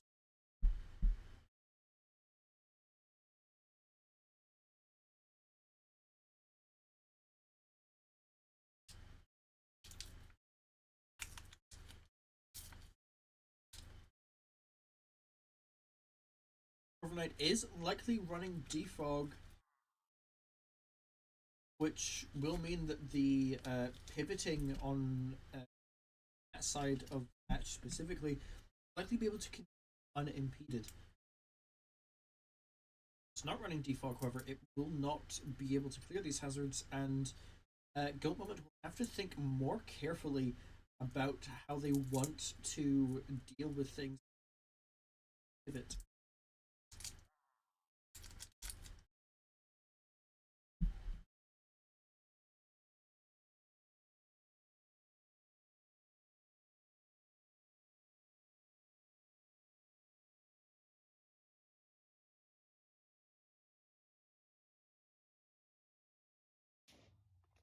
Fancy going for the Mega, going for the Diamond Storm, doing a chunk to the Corviknight. Not a amount.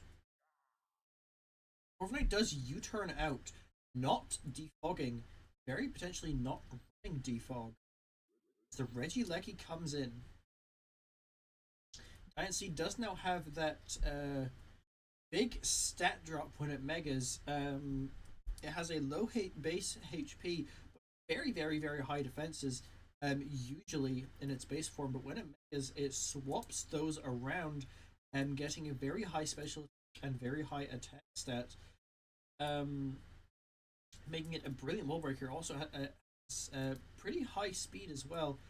So Regieleki does potentially threaten hitting the neutral as the Chansey comes in, taking a bolt and taking not negligible damage. It likely will be forced to soft boiled here sooner or later.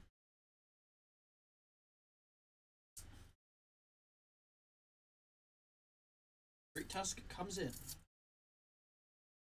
Does take a bit of stuff. Doesn't really care.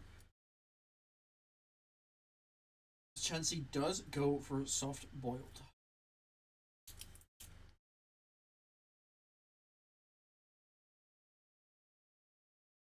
Great Tusk will rapid spin, getting rid of those rocks. And getting speed boost as well.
The opposing side Corviknight does come out as Inumika goes for a U-turn.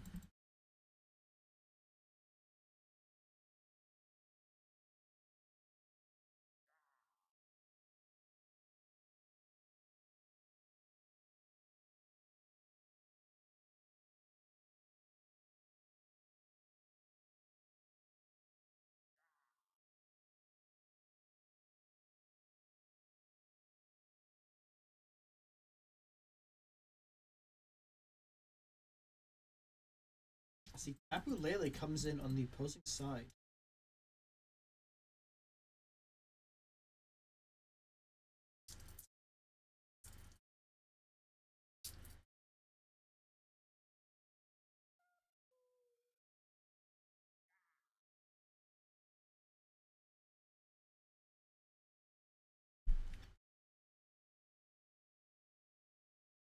Tapu Lele going for taunt, preventing the opposing Corviknight from using Roost.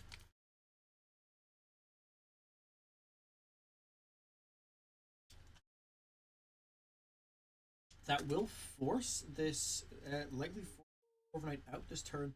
Don't know if it really has any. It could hurt this Tapu Lele. Some choose to run Iron Head, but there's a good chance this one isn't, as I think it probably would have by now.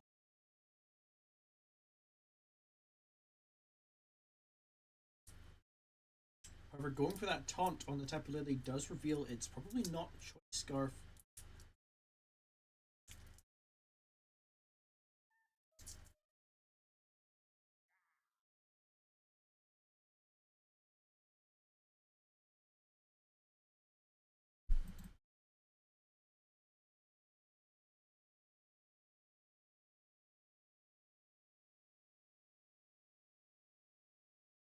As the Slowking does come in, taking a Nature's Madness down to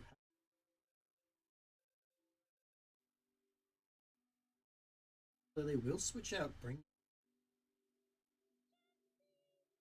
Transform and really care. Chansey is one of the best special walls. The only one that's even slightly comparable is, of course, Blissey.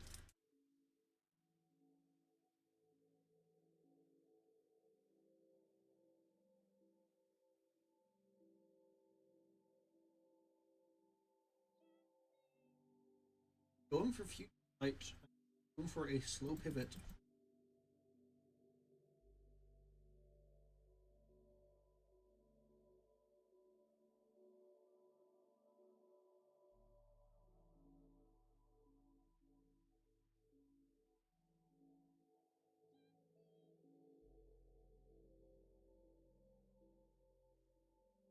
Bringing in the Diancie, looking to um, kill this Slowking most likely outright with an Earth Power.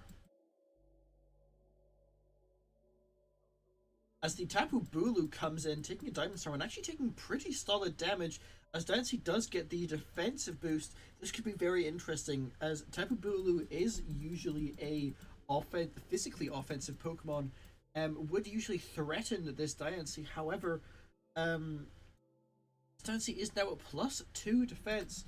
I would assume both teams are going to be running some quick calculations behind the scenes here, really figure out if this Tapu Bulu threatens, as Obscuros will switch out their Tapu Bulu, their Diancie, bringing in the Corviknight, as the Tapu Bulu goes for a Synthesis. Going for a Roost, as the opposing side Regieleki does come in.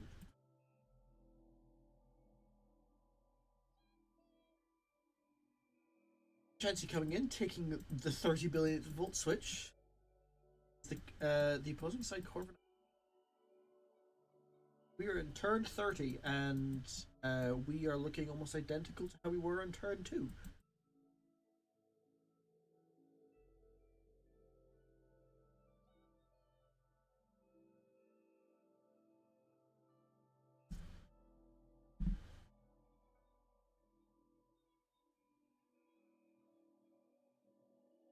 It's going to be a long game.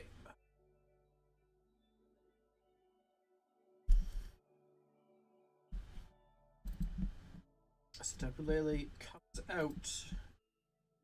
A U-turn as the Regieleki comes back in.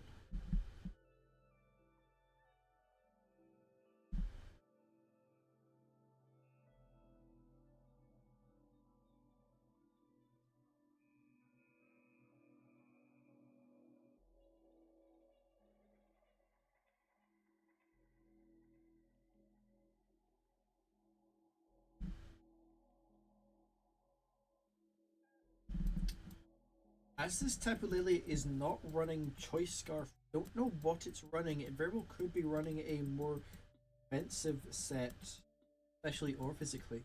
It may actually wish to stay in front of this Regieleki.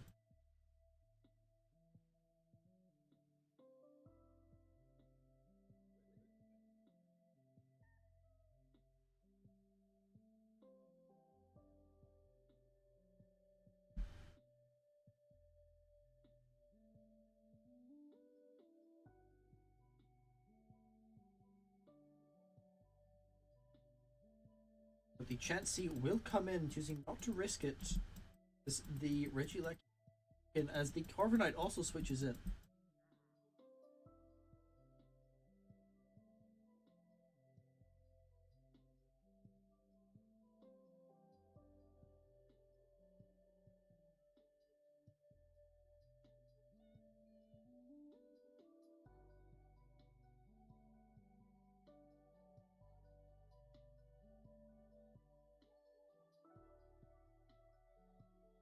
See, Armor Rouge will come in.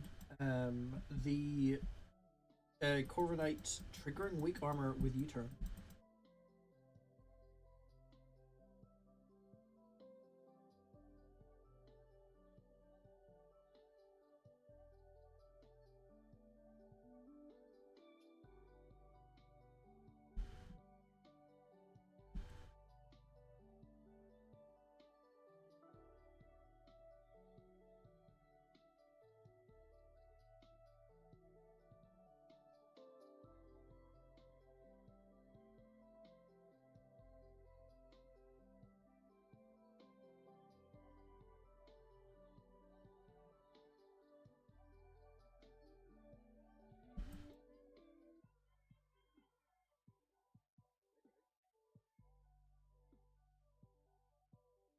There unfortunately isn't much to say about this match so far,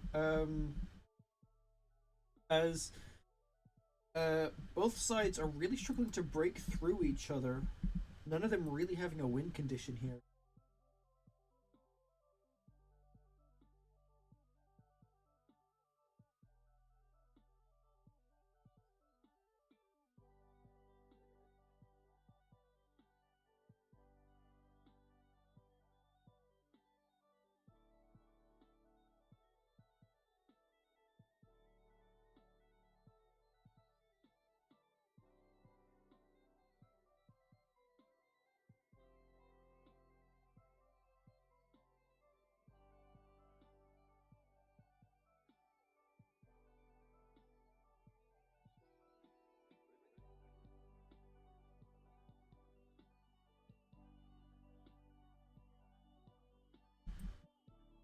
Ooh, as the Corviknight will switch in to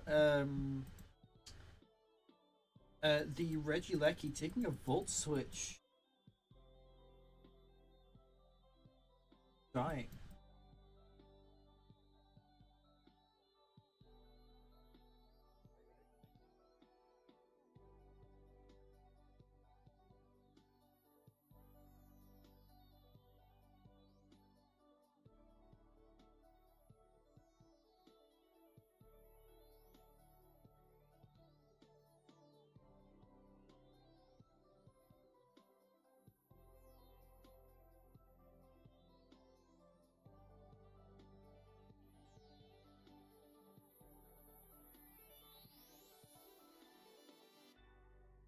Tusk will come in. That Corviknight is the first loss of the match so far. They may very well set the tone for the rest of the matches going.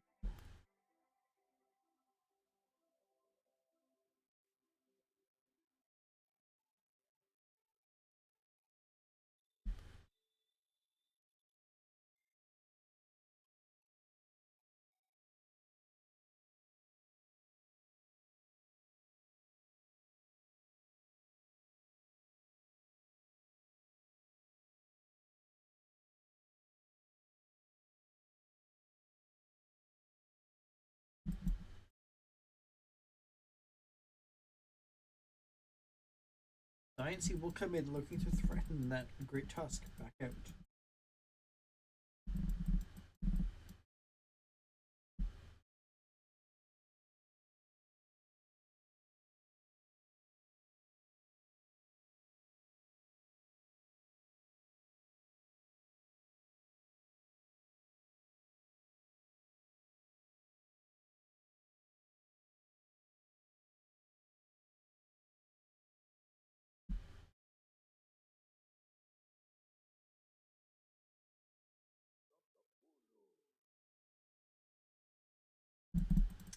Blue does come back in as before the Diamond Storm and not caring too much.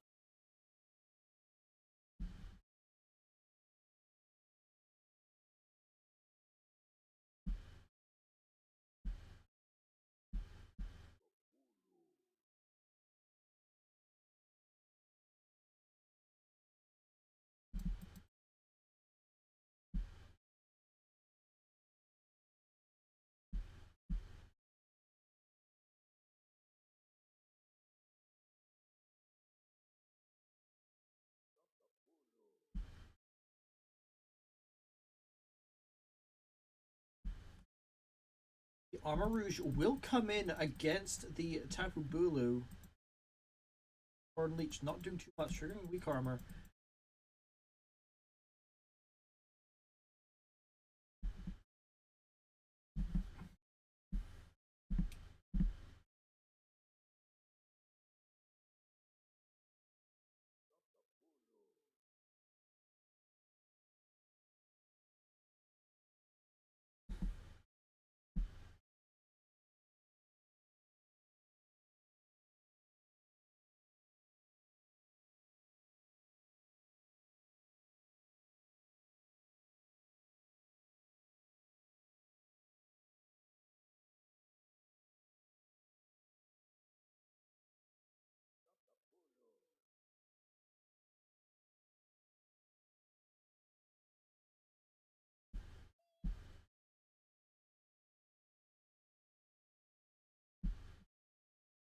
Chansey comes in, but the Armor Rouge actually will swap out Chansey and as the Slowking comes in on the opposing side. Already knowing from previous experience that it won't take too much, Corviknight comes in and the Chansey soft boiled. It's gonna last a long time.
Fancy going for Toxic, likely expecting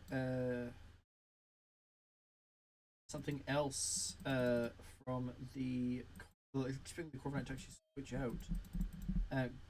Corviknight will go for Taunt and then out. Seismic Taunt.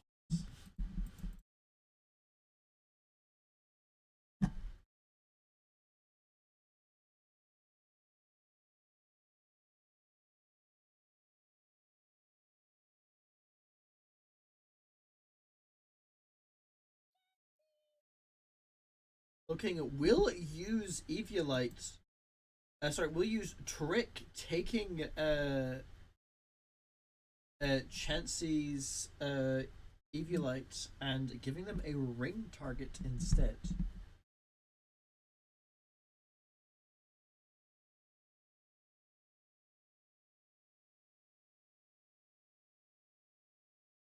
Removes the holder's type immunity. Are there any ghost types? Sure. Looking, we'll switch out and Corviknight back in.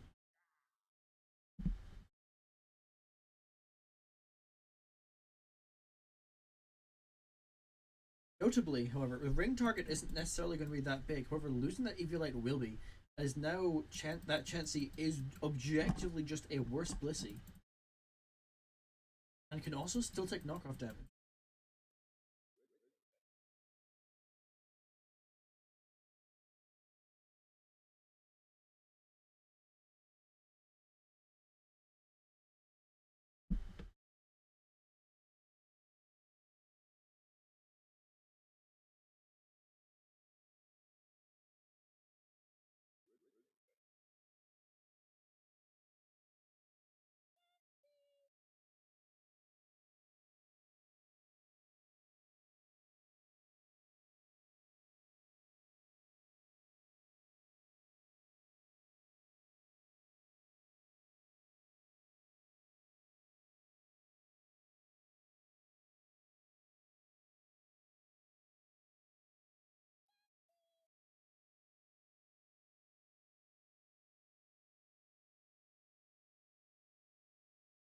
Great Tusk will come in, clearing those hazards.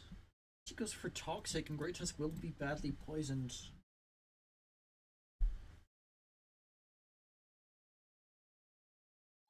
It will be forced out this now.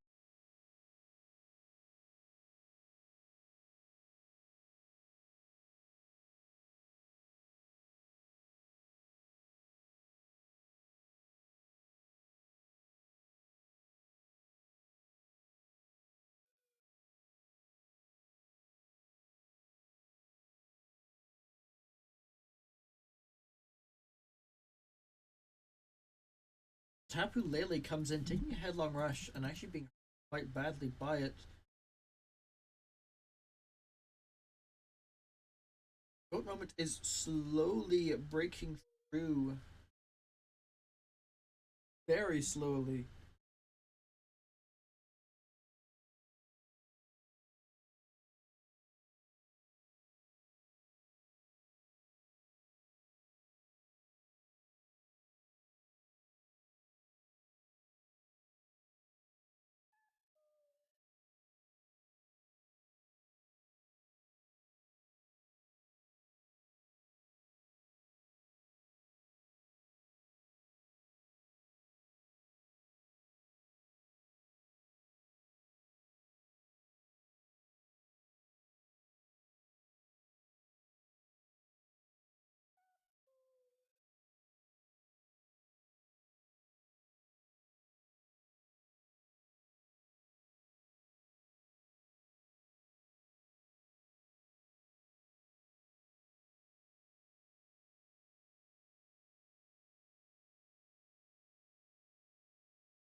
Just going for Ice Spinner, triggering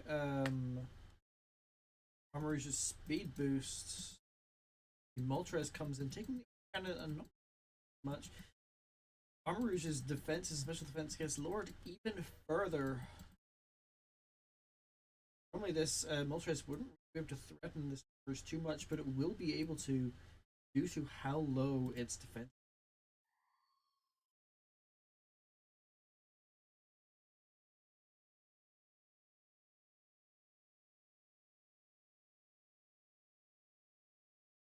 Lily comes back in, taking the U-turn and dying. I think that's the first death we've had in this whole match.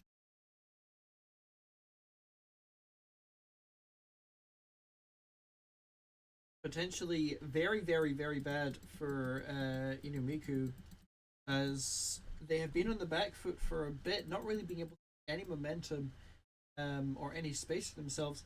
Goat Moment has just taken out a Pokemon of theirs.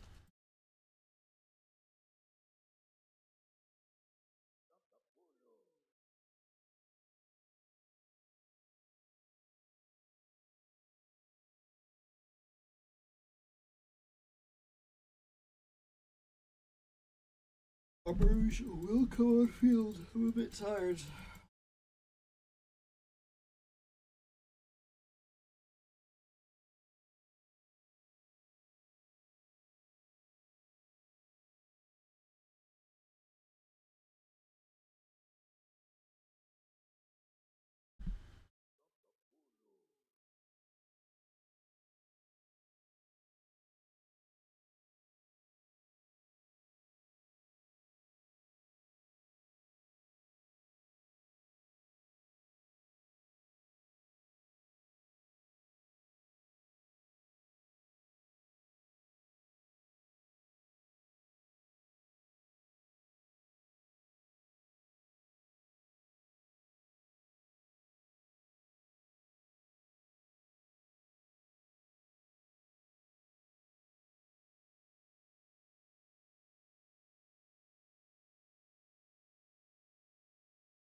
Sorry, I've been commentating that much here. I'm a bit busy. Um, a bit off by both of this.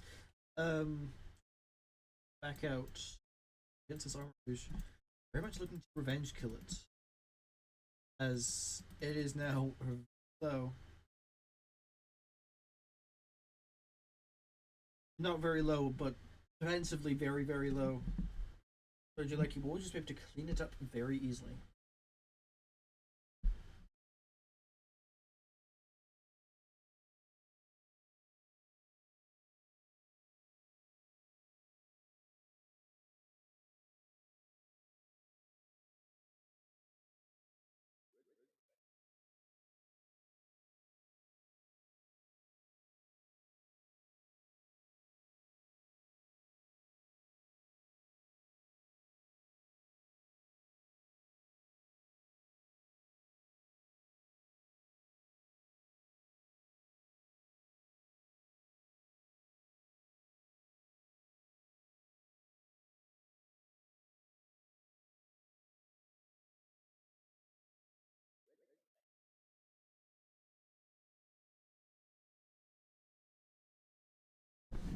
Orange actually goes for Endure,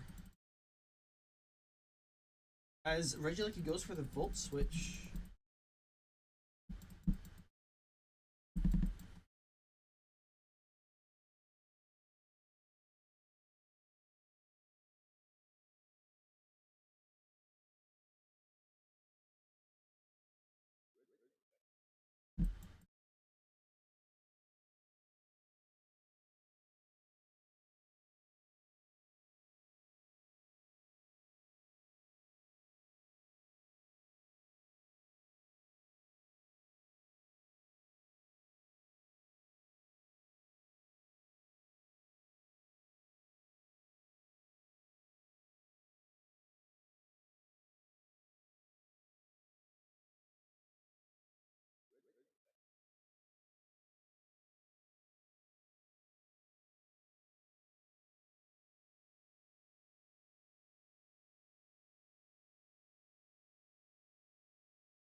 Cloaking will come in.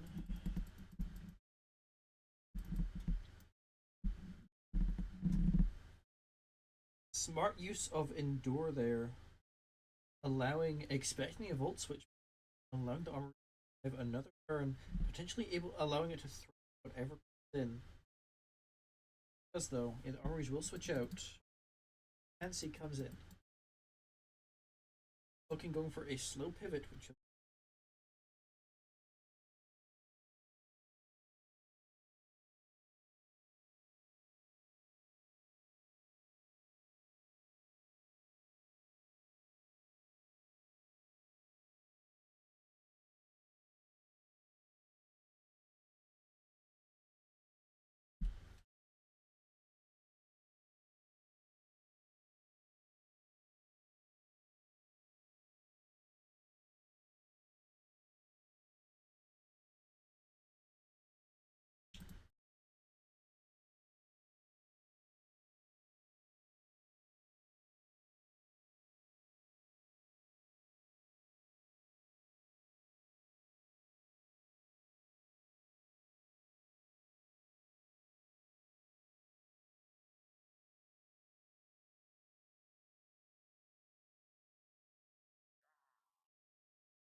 sorts.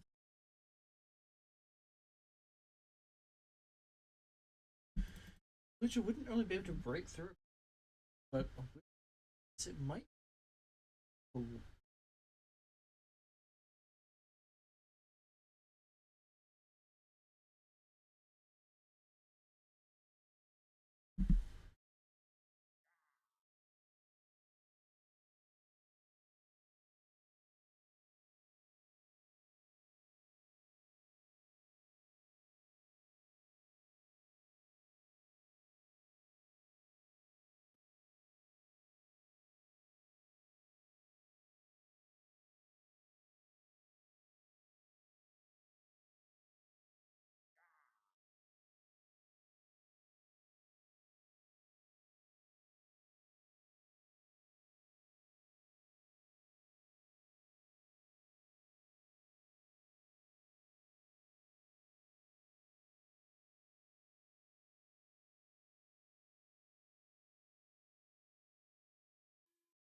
Feel like he's back on field.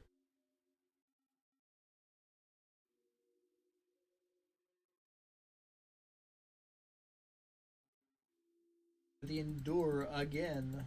Great Tusk comes on field, and this it will still be threatened as Rouge decides to stay in, take in, and going down. Who loses yet another Pokemon. They are backed into a corner here. I don't know if they'll be able to make their way out of.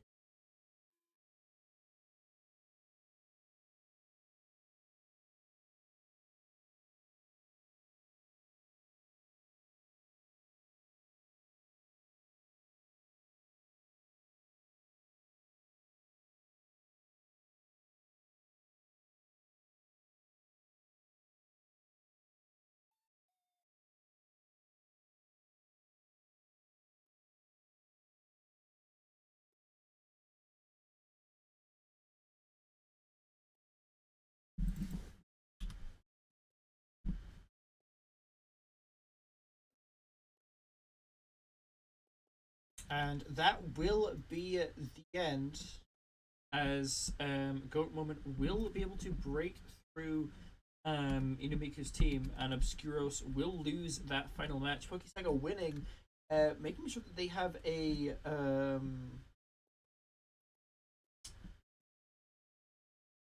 will have a high, fairly solid seed, somewhere around the middle, which will benefit them quite well. Obscuros, unfortunately, will be knocked out of the qualifying now. Will be unable to qualify for the final knockouts. Last year's champions not even making knockouts. Very unfortunate. Um,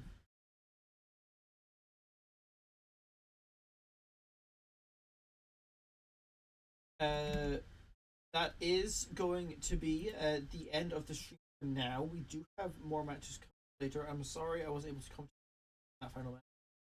I was a bit occupied with other things, but the stream still went ahead, and that's what matters. And we do have more matches later. We have the match between Hollowed Fantasy and Hex up in 50 minutes from now. That will be that is the 10th and 11th seed overall. Both teams, if either of those teams go 3-0, they will be second, possibly even first seed. So both of those teams want to go fight as well as they can. Um,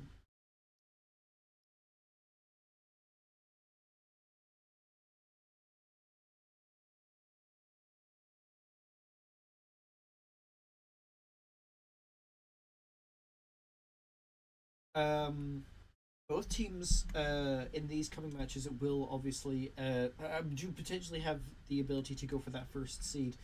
For now, however, that is all we have for the stream. Um, I'm unsure if I'll be there in an hour from now. I might be, I might not be. Either way, I do hope we'll see you again in an hour's. And you all take care. Have a wonderful evening.